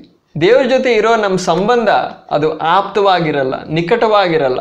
ಅದಲ್ಲದೆ ಎಫೆಸದವರಿಗೆ ಬರೆಯಲ್ಪಟ್ಟ ಪತ್ರಿಕೆ 1ನೇ ಅಧ್ಯಾಯ 3ನೇ ವಾಕ್ಯದಲ್ಲಿ ನಾವು ಓದ್ತೀವಿ, ಸಕಲ ಆಧ್ಯಾತ್ಮಿಕ ಆಶೀರ್ವಾದಗಳಿಂದ ದೇವರು ನಮ್ಮನ್ನು ಕ್ರಿಸ್ತನ ಮೂಲಕ ಆಶೀರ್ವದಿಸಿದ್ದಾನೆ. ಆದರೆ ಆ ಆಶೀರ್ವಾದಗಳನ್ನ ನಾವು ಅನುಭವಿಸಲಾರದೆ ಹೋಗ್ತೀವಿ. ಆಗ ಧರ್ಮೋಪದೇಶ ಕಾಂಡ 28ನೇ ಅಧ್ಯಾಯದಲ್ಲಿ ನಾವು ನೋಡೋ ಶಾಪ ನಮ್ಗೆ ಹೇಗೆ ಅನ್ವಯಿಸುತ್ತೆ ಅಂದರೆ, ನಮ್ಮ ಆಧ್ಯಾತ್ಮಿಕ ಜೀವನದಲ್ಲಿ ನಾವು ದೇವ್ರ ಜೊತೆ ನಡೆಯುವಾಗ ನಾವು ದೇವ್ರ ಜೊತೆ ನಿಕಟವಾಗಿ ನಡೀಲಾರದೆ ಹೋಗ್ತೀವಿ. ಆಧ್ಯಾತ್ಮಿಕವಾಗಿ ನಾವು ಬಡವರಾಗಿರ್ತೀವಿ. ದೇವರು ನಮಗೆ ಕೊಡಬೇಕು ಅಂತ ಬಯಸೋ ಆಧ್ಯಾತ್ಮಿಕವಾದ ಆಶೀರ್ವಾದಗಳನ್ನ ಹೊಂದಲಾರದೆ ಹೋಗ್ತೀವಿ. ಹೀಗೆ ನಾವು ಹಳೆ ಒಡಂಬಡಿಕೆಯನ್ನು ವ್ಯಾಖ್ಯಾನಿಸುವಾಗ ಪುನಾದಿಯಾಗಿರೋ ಒಂದು ವಿಷಯ ಏನಂದರೆ, ಹಳೆ ಒಡಂಬಡಿಕೆಯಲ್ಲಿರೋ ಇಸ್ರಾಯೇಲ್ ಜಾತಿ ಅಥವಾ ಇಸ್ರಾಯೇಲ್ ದೇಶ ಹೊಸ ಒಡಂಬಡಿಕೆಯಲ್ಲಿರೋ ಸಭೆಗೆ ಒಂದು ನೆರಳಾಗಿದೆ, ಛಾಯೆ ಆಗಿದೆ. ಆದ್ದರಿಂದ ಹಳೆ ಒಡಂಬಡಿಕೆಯ ದೇವರ ವಾಕ್ಯದಲ್ಲಿ ಇಸ್ರಾಯೇಲ್ ದೇಶಕ್ಕೆ ಏನೇನು ನಡೆಯುತ್ತೋ ಅದು ಹೊಸ ಒಡಂಬಡಿಕೆಯಲ್ಲಿ ಬರುವಾಗ ಹೊಸ ಒಡಂಬಡಿಕೆಯಲ್ಲಿರೋ ದೇವರ ಸಭೆಗೆ ಅದು ಆಧ್ಯಾತ್ಮಿಕವಾಗಿ ಅನ್ವಯಿಸುತ್ತೆ, ಆಧ್ಯಾತ್ಮಿಕವಾಗಿ ಅವ್ರ ಜೀವನದಲ್ಲಿ ನಡೆಯುತ್ತೆ.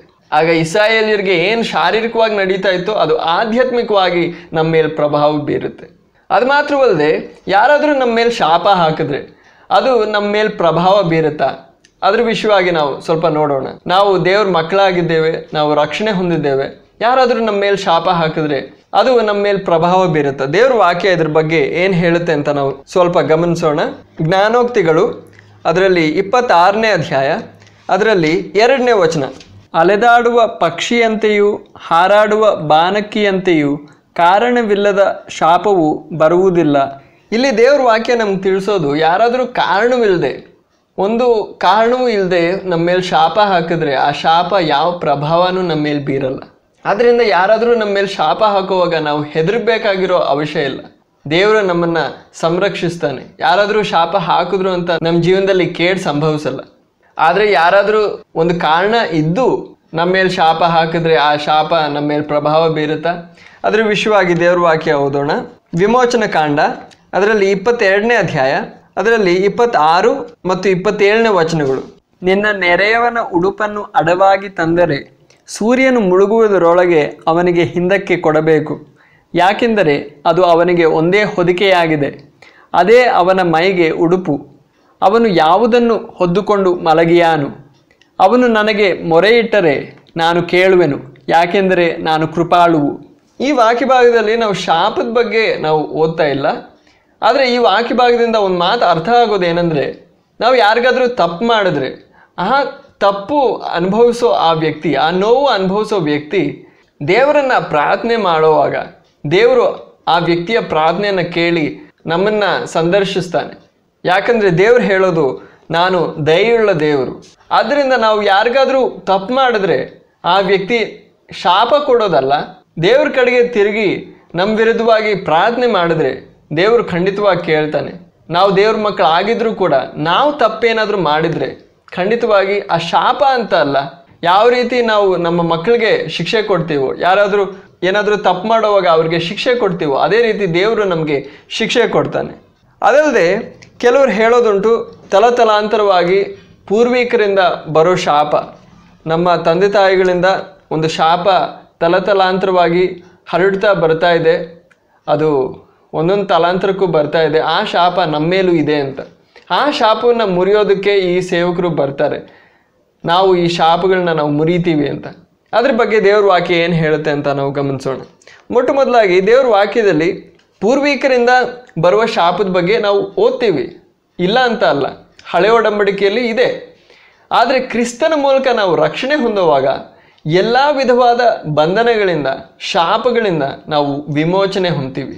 ಕ್ರಿಸ್ತನ ಮೂಲಕ ನಾವು ರಕ್ಷಣೆ ಹೊಂದುವಾಗ ಒಂದು ಸಂಪೂರ್ಣವಾದ ವಿಮೋಚನೆ, ಒಂದು ಮಹಿಮೆಯುಳ್ಳ ವಿಮೋಚನೆ, ಬಿಡುಗಡೆ ನಡೆಯುತ್ತೆ. ಆದ್ದರಿಂದ ಪೂರ್ವಿಕರಿಂದ ತಲಾಂತರವಾಗಿ ಬರುವ ಆ ಶಾಪ ನಮ್ಮ ಮೇಲೆ ಪ್ರಭಾವ ಬೀರಲ್ಲ. ಆದರೆ ನಮ್ಮ ಜೀವನದಲ್ಲಿ ಆ ರೀತಿ ಶಾಪ ಇದೆ, ಪೂರ್ವಿಕರಿಂದ ಶಾಪ ಬಂದಿದೆ ಅಂತ ನಮ್ಗೆ ಅನಿಸೋವಾಗ ವಾಸ್ತವವಾಗಿ ಇರೋ ಸಂಗತಿ ಏನು ಅಂದರೆ, ನಮ್ಮ ಪೂರ್ವಿಕರು ದೇವರನ್ನು ಸೇವಿಸದೆ ಮೂರ್ತಿಗಳನ್ನ ಪೂಜಿಸ್ತಾ ಇದ್ರು, ಸೈತಾನನ್ನ ಸೇವಿಸ್ತಾ ಇದ್ರು. ಆದ್ದರಿಂದ ಸೈತಾನನಿಗೆ ಅವ್ರ ಮೇಲೆ ಅವಕಾಶ ಉಂಟು. ಆದ್ದರಿಂದ ಅವರ ಮಕ್ಕಳ ಮೇಲೂ ಆ ಅವಕಾಶ ಸೈತಾನನಿಗುಂಟು. ಅವರ ಮಕ್ಕಳಾಗಿ ಬೆಳೆದ ನಾವು ಕೂಡ ಆ ರೀತಿ ಮೂರ್ತಿಗಳನ್ನ ಪೂಜಿಸೋದು, ಸೈತಾನನ್ನ ಸೇವಿಸೋದು ನಾವು ಮಾಡ್ತಾ ಬಂದ್ವಿ. ಆದ್ದರಿಂದ ಸೈತಾನನಿಗೆ ನಮ್ಮ ಮೇಲೆ ಅವಕಾಶ ಇರೋದ್ರಿಂದ ಸೈತಾನನು ನಮ್ಮ ಜೀವನದಲ್ಲಿ ಹಿಂಸೆ ಉಂಟು ಮಾಡ್ತಾನೆ. ಆ ಹಿಂಸೆಯನ್ನು ನಾವು ನೋಡಿ ಇದು ಶಾಪ ಅಂತ ಅಂದ್ಕೊಳ್ತೀವಿ.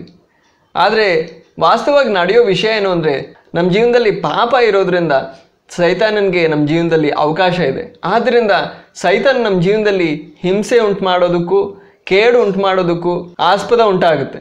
ಆದರೆ ನಾವು ರಕ್ಷಣೆ ಹೊಂದುವಾಗ, ಕ್ರಿಸ್ತನ ಮೂಲಕ ನಾವು ರಕ್ಷಣೆ ಹೊಂದುವಾಗ ಸೈತಾನನಿಂದ ಸಂಪೂರ್ಣ ಬಿಡುಗಡೆ ನಾವು ಹೊಂದ್ತೀವಿ.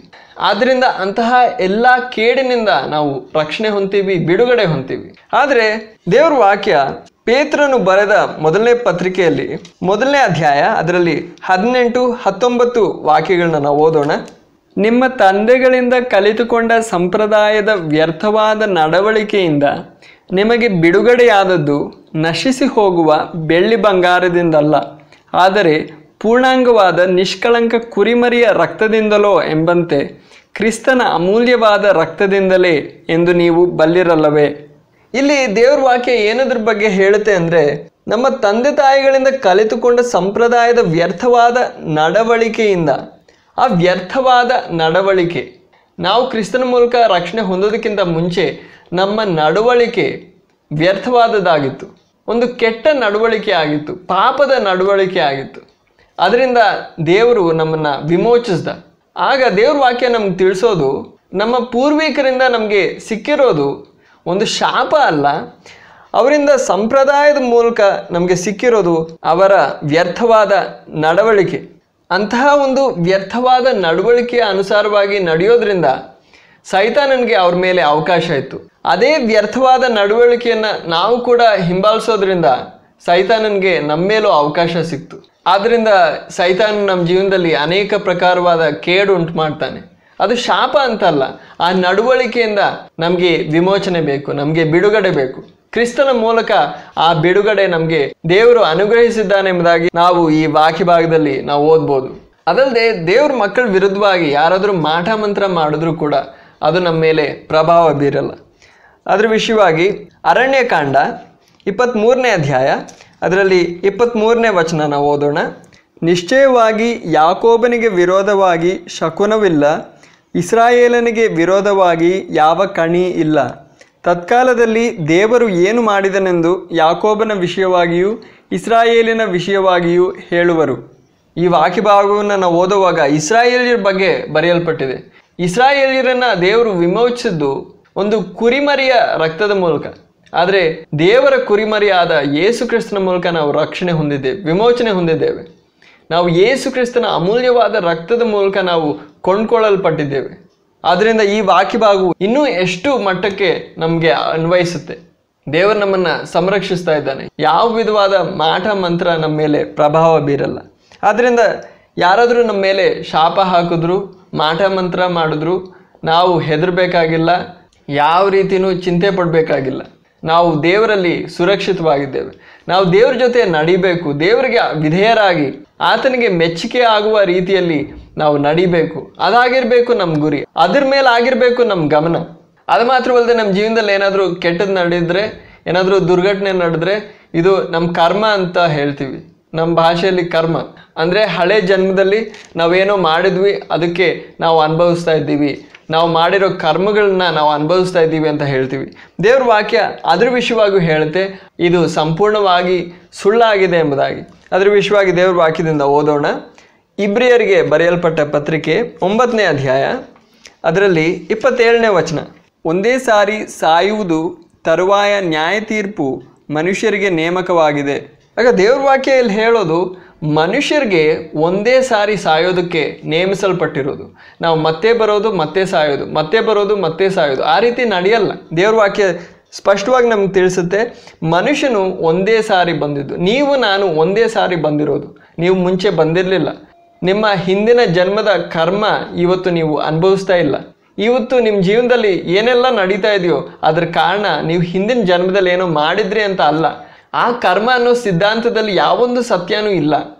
ದೇವ್ರ ವಾಕ್ಯ ಹೇಳೋದು ಒಂದೇ ಸಾರಿ ನಾವು ಸಾಯೋದು, ಸಾಯುವುದರ ನಂತರ ನಮ್ಮ ಮುಂದೆ ಕಾದಿರೋದು ನ್ಯಾಯ ತೀರ್ಪು. ದೇವ್ರ ಮುಂದೆ ನಾವು ನಿಂತ್ಕೊಂಡು ಈ ಲೋಕದಲ್ಲಿ ನಾವು ಜೀವಿಸುವಾಗ ಏನೆಲ್ಲ ಮಾಡಿದ್ವಿ, ಯಾವ ರೀತಿ ನಮ್ಮ ಜೀವನ ನಾವು ನಡೆಸಿದ್ವಿ, ಅದ್ರ ವಿಷಯವಾಗಿ ನಾವು ಲೆಕ್ಕ ಒಪ್ಪಿಸ್ಬೇಕು.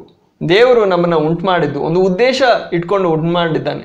ಆ ಉದ್ದೇಶವನ್ನು ನಾವು ನೆರವೇರಿಸಿದ್ವಾ, ದೇವರಿಗೆ ಮೆಚ್ಚುಗೆ ಆಗಿ ನಾವು ನಡ್ಕೊಂಡ್ವಾ ಅಂತ ನಾವು ಲೆಕ್ಕ ಒಪ್ಪಿಸ್ಬೇಕಾಗುತ್ತೆ. ಆದ್ದರಿಂದ ಸಾಯುವುದರ ನಂತರ ನ್ಯಾಯ ತೀರ್ಪಿದೆ, ಮತ್ತೆ ಮತ್ತೆ ಇಲ್ಲಿ ನಾವು ಬರಲ್ಲ. ಆದ್ದರಿಂದ ನಮ್ಮ ಜೀವನದಲ್ಲಿ ಬರೋ ತೊಂದರೆಗಳು ನಮ್ಮ ಹಿಂದಿನ ಜನ್ಮದ ಕರ್ಮ ಅಂತ ನಾವು ಹೇಳೋದಕ್ಕೆ ದೇವ್ರ ವಾಕ್ಯದಲ್ಲಿ ಯಾವೊಂದು ಪುನಾದಿನೂ ಇಲ್ಲ. ಅದಲ್ಲದೆ ದೇವ್ರ ವಾಕ್ಯ ನಮ್ಗೆ ತಿಳಿಸೋದು ಯಾರಾದರೂ ನಮ್ಮನ್ನು ಶಪಿಸಿದ್ರೆ ಅದಕ್ಕೆ ಪ್ರತ್ಯುತ್ತರವಾಗಿ ಅವರನ್ನು ಶಪಿಸಬಾರ್ದು, ಅವರನ್ನು ಆಶೀರ್ವದಿಸಬೇಕು. ದೇವರು ನಮ್ಮನ್ನು ಕರೆಯುವಾಗ ದೇವರು ನಮ್ಮನ್ನು ಆಶೀರ್ವಾದವನ್ನು ಹೊಂದುವುದಕ್ಕಾಗಿ ನಮ್ಮನ್ನು ಕರೆದಿದ್ದಾನೆ. ಆದ್ದರಿಂದ ನಾವು ಬೇರೆಯವರನ್ನು ಆಶೀರ್ವದಿಸಬೇಕು. ಇದರ ವಿಷಯವಾಗಿ ದೇವರ ವಾಕ್ಯದಲ್ಲಿ ನಾವು ಓದ್ಬೋದು. ರೋಮಾಪುರದವರಿಗೆ ಬರೆಯಲ್ಪಟ್ಟ ಪತ್ರಿಕೆ 12ನೇ ಅಧ್ಯಾಯ ಅದರಲ್ಲಿ 14ನೇ ವಚನ. ಅದಲ್ಲದೆ ಮತ್ತಾಯನು ಬರೆದ ಸುವಾರ್ತೆ 5ನೇ ಅಧ್ಯಾಯ ಅದರಲ್ಲಿ 44ನೇ ವಚನ.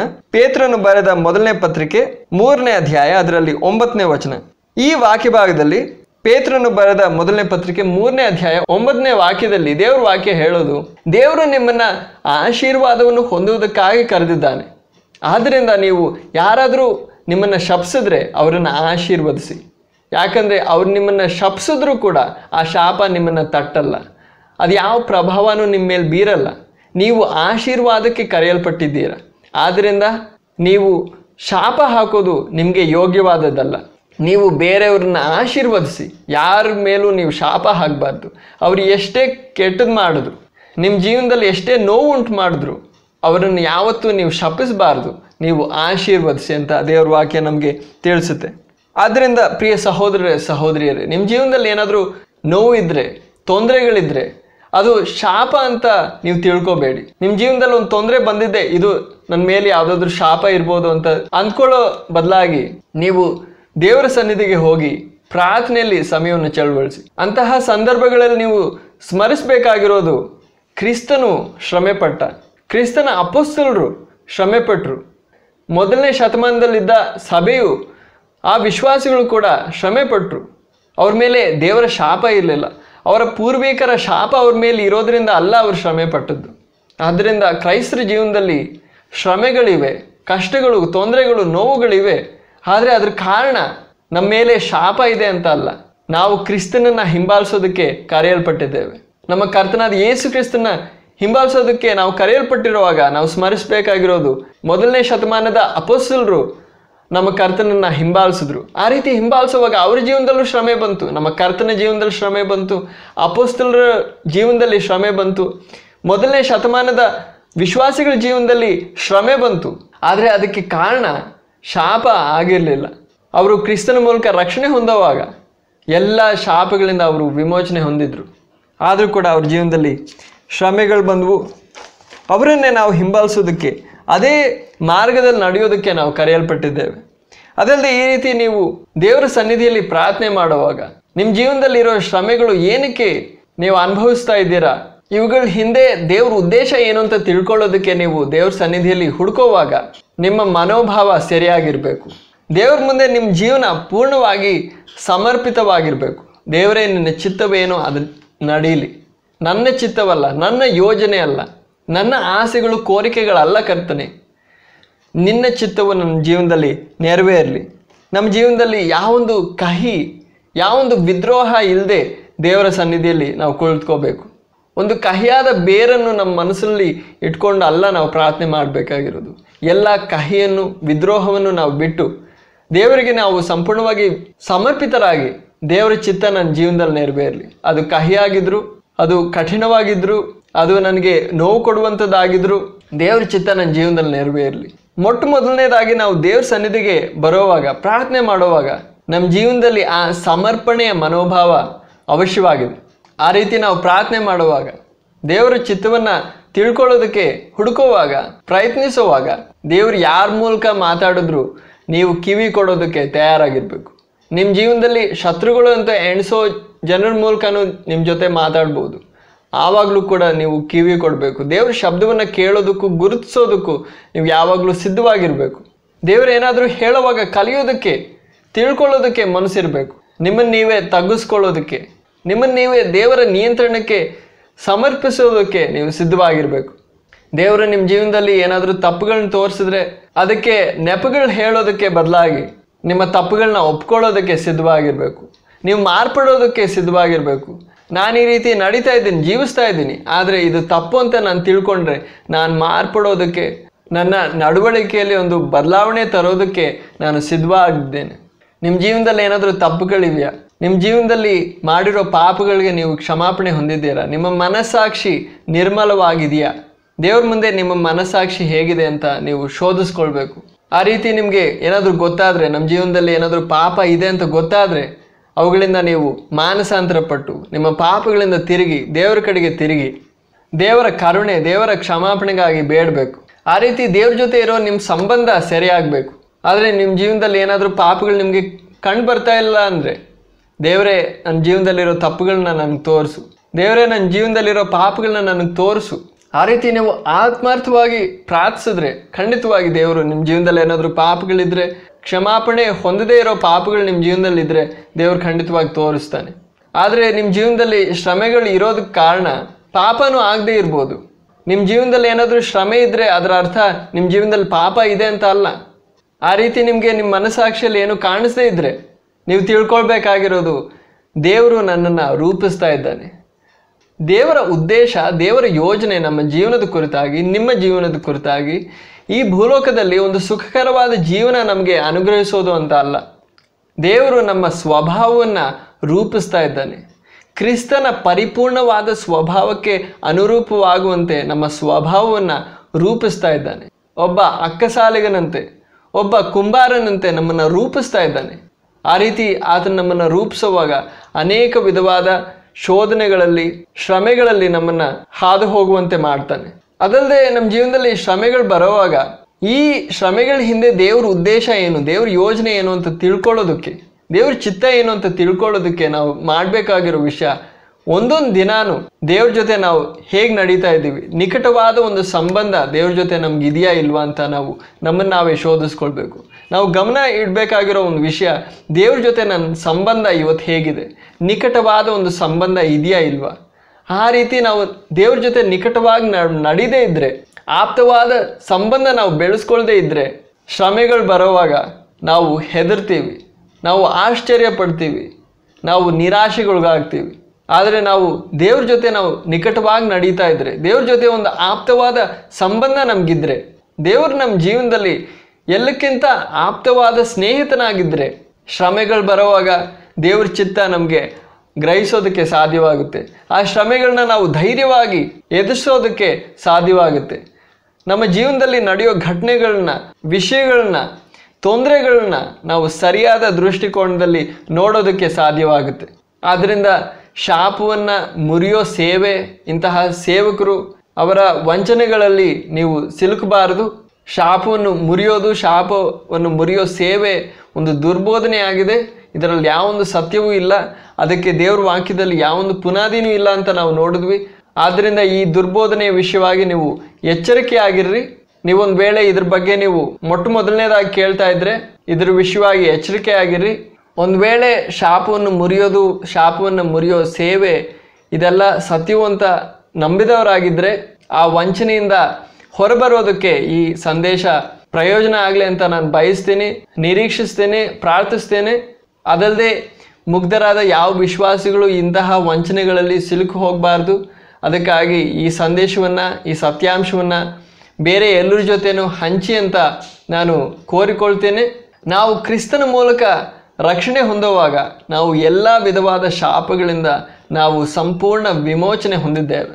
ಆದರೆ ಕ್ರೈಸ್ತರಾದ ನಮ್ಮ ಜೀವನದಲ್ಲಿ, ರಕ್ಷಣೆ ಹೊಂದಿರೋ ದೇವರ ಮಕ್ಕಳಾದ ನಮ್ಮ ಜೀವನದಲ್ಲಿ ಶ್ರಮೆಗಳು ಉಂಟಾಗುವಾಗ ನಾವು ಅದಕ್ಕೆ ಕಾರಣ ನಮ್ಮ ಜೀವನದಲ್ಲಿ ಶಾಪ ಇದೆ ಅಂತ ಅಂದ್ಕೊಳ್ದೆ, ಅದಕ್ಕೆ ಬದಲಾಗಿ ನಾವು ದೇವರ ಸನ್ನಿಧಿಗೆ ಹೋಗಿ ದೇವರ ಚಿತ್ತ ಏನು, ದೇವರ ಉದ್ದೇಶ ಏನು, ಈ ಶ್ರಮೆಗಳ ಹಿಂದೆ ದೇವರ ಉದ್ದೇಶ ಏನು, ನಾನೇನು ಕಲಿಬೇಕು ಅಂತ ದೇವರು ಬಯಸ್ತಾ ಇದ್ದಾನೆ ಅಂತ ತಿಳ್ಕೊಳ್ಳೋದಕ್ಕಾಗಿ ನಾವು ಪ್ರಯತ್ನಿಸೋಣ.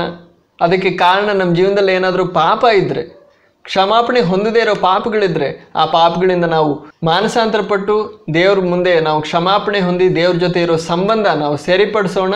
ನಾವು ಅನುಭವಿಸುವ ಶ್ರಮೆಗಳಿಗೆ ಕಾರಣ ನಮ್ಮ ಜೀವನದಲ್ಲಿರೋ ಪಾಪ ಆಗದೇ ಇದ್ದರೂ ನಾವು ಸ್ಮರಿಸಬೇಕಾಗಿರೋದು, ದೇವರು ನಮ್ಮನ್ನು ರೂಪಿಸ್ತಾ ಇದ್ದಾನೆ. ಕ್ರಿಸ್ತನ ಹೋಲಿಕೆಗೆ ಸರಿಯಾಗಿ, ಕ್ರಿಸ್ತನ ಪರಿಪೂರ್ಣವಾದ ಸ್ವಭಾವಕ್ಕೆ ಅನುಸಾರವಾಗಿ ನನ್ನ ಸ್ವಭಾವವನ್ನು ಒಬ್ಬ ಅಕ್ಕಸಾಲಿಗನಂತೆ, ಒಬ್ಬ ಕುಂಬಾರನಂತೆ ನನ್ನನ್ನು ರೂಪಿಸ್ತಾ ಇದ್ದಾನೆ. ನಾನು ಅದಕ್ಕಾಗಿ ಸಮರ್ಪಿತನಾಗಿದ್ದೇನೆ, ನಾನು ಅದಕ್ಕಾಗಿ ಸಮರ್ಪಿತಳಾಗಿದ್ದೇನೆ ಕರ್ತನೆ. ಆ ರೀತಿ ಸಮರ್ಪಣೆಯುಳ್ಳ ಒಂದು ಮನೋಭಾವವುಳ್ಳವರಾಗಿರೋಣ. ದೇವರು ನಮಗೆ ಕ್ರಿಸ್ತನ ಮೂಲಕ ದಯಪಾಲಿಸಿರುವ ಆ ಅಮೂಲ್ಯವಾದ ರಕ್ಷಣೆ, ಆ ಅಮೂಲ್ಯವಾದ ಬಿಡುಗಡೆ, ವಿಮೋಚನೆಗಾಗಿ ಕೃತಜ್ಞತೆಯುಳ್ಳವರಾಗಿರೋಣ. ಎಲ್ಲ ಶಾಪಗಳಿಂದ, ಎಲ್ಲ ಕೇಡಿನಿಂದ ದೇವರು ಕ್ರಿಸ್ತನ ಮೂಲಕ ನಮಗೆ ಸಂಪೂರ್ಣವಾದ ವಿಮುಕ್ತಿ ದಯಪಾಲಿಸಿದ್ದಾನೆ. ಆ ವಿಮೋಚನೆಗೋಸ್ಕರ ದೇವರ ಮುಂದೆ ನಾವು ಕೃತಜ್ಞತೆಯುಳ್ಳವರಾಗಿರೋಣ. ಆತನೊಂದಿಗೆ ನಿಕಟವಾಗಿ ನಡೆಯೋಣ. ಪ್ರತಿದಿನವೂ ಆತನ ಜೊತೆ ಇರೋ ನಮ್ಮ ಸಂಬಂಧ ಯಾವ ರೀತಿ ಇದೆ, ಆಪ್ತವಾಗಿದೆಯಾ, ನಿಕಟವಾಗಿದೆಯಾ? ನಮ್ಮ ಜೀವನದಲ್ಲಿ ದೇವರು ಮತ್ತು ನನ್ನ ಮಧ್ಯೆ ಏನಾದರೂ ಪಾಪಗಳಿವೆಯಾ? ಆ ಪಾಪಗಳಿಗೆ ನಾವು ಕ್ಷಮಾಪಣೆ ಹೊಂದಿ ದೇವ್ರ ಜೊತೆ ಇರೋ ಸಂಬಂಧ ನಾವು ನಿಕಟವಾಗಿ ನಾವು ಕಾಯ್ದುಕೊಂಡು ನಾವು ಮುಂದೆ ಸಾಗೋದಕ್ಕಾಗಿ ನಮ್ಮೆಲ್ಲರಿಗೂ ಕರ್ತನು ಸಹಾಯ ಮಾಡಲಿ. ಅದಕ್ಕಾಗಿ ಕರ್ತನು ನಮ್ಮನ್ನು ಬಲಪಡಿಸಲಿ, ಚೈತನ್ಯಪಡಿಸಲಿ, ಉಜ್ಜೀವಗೊಳಿಸಲಿ.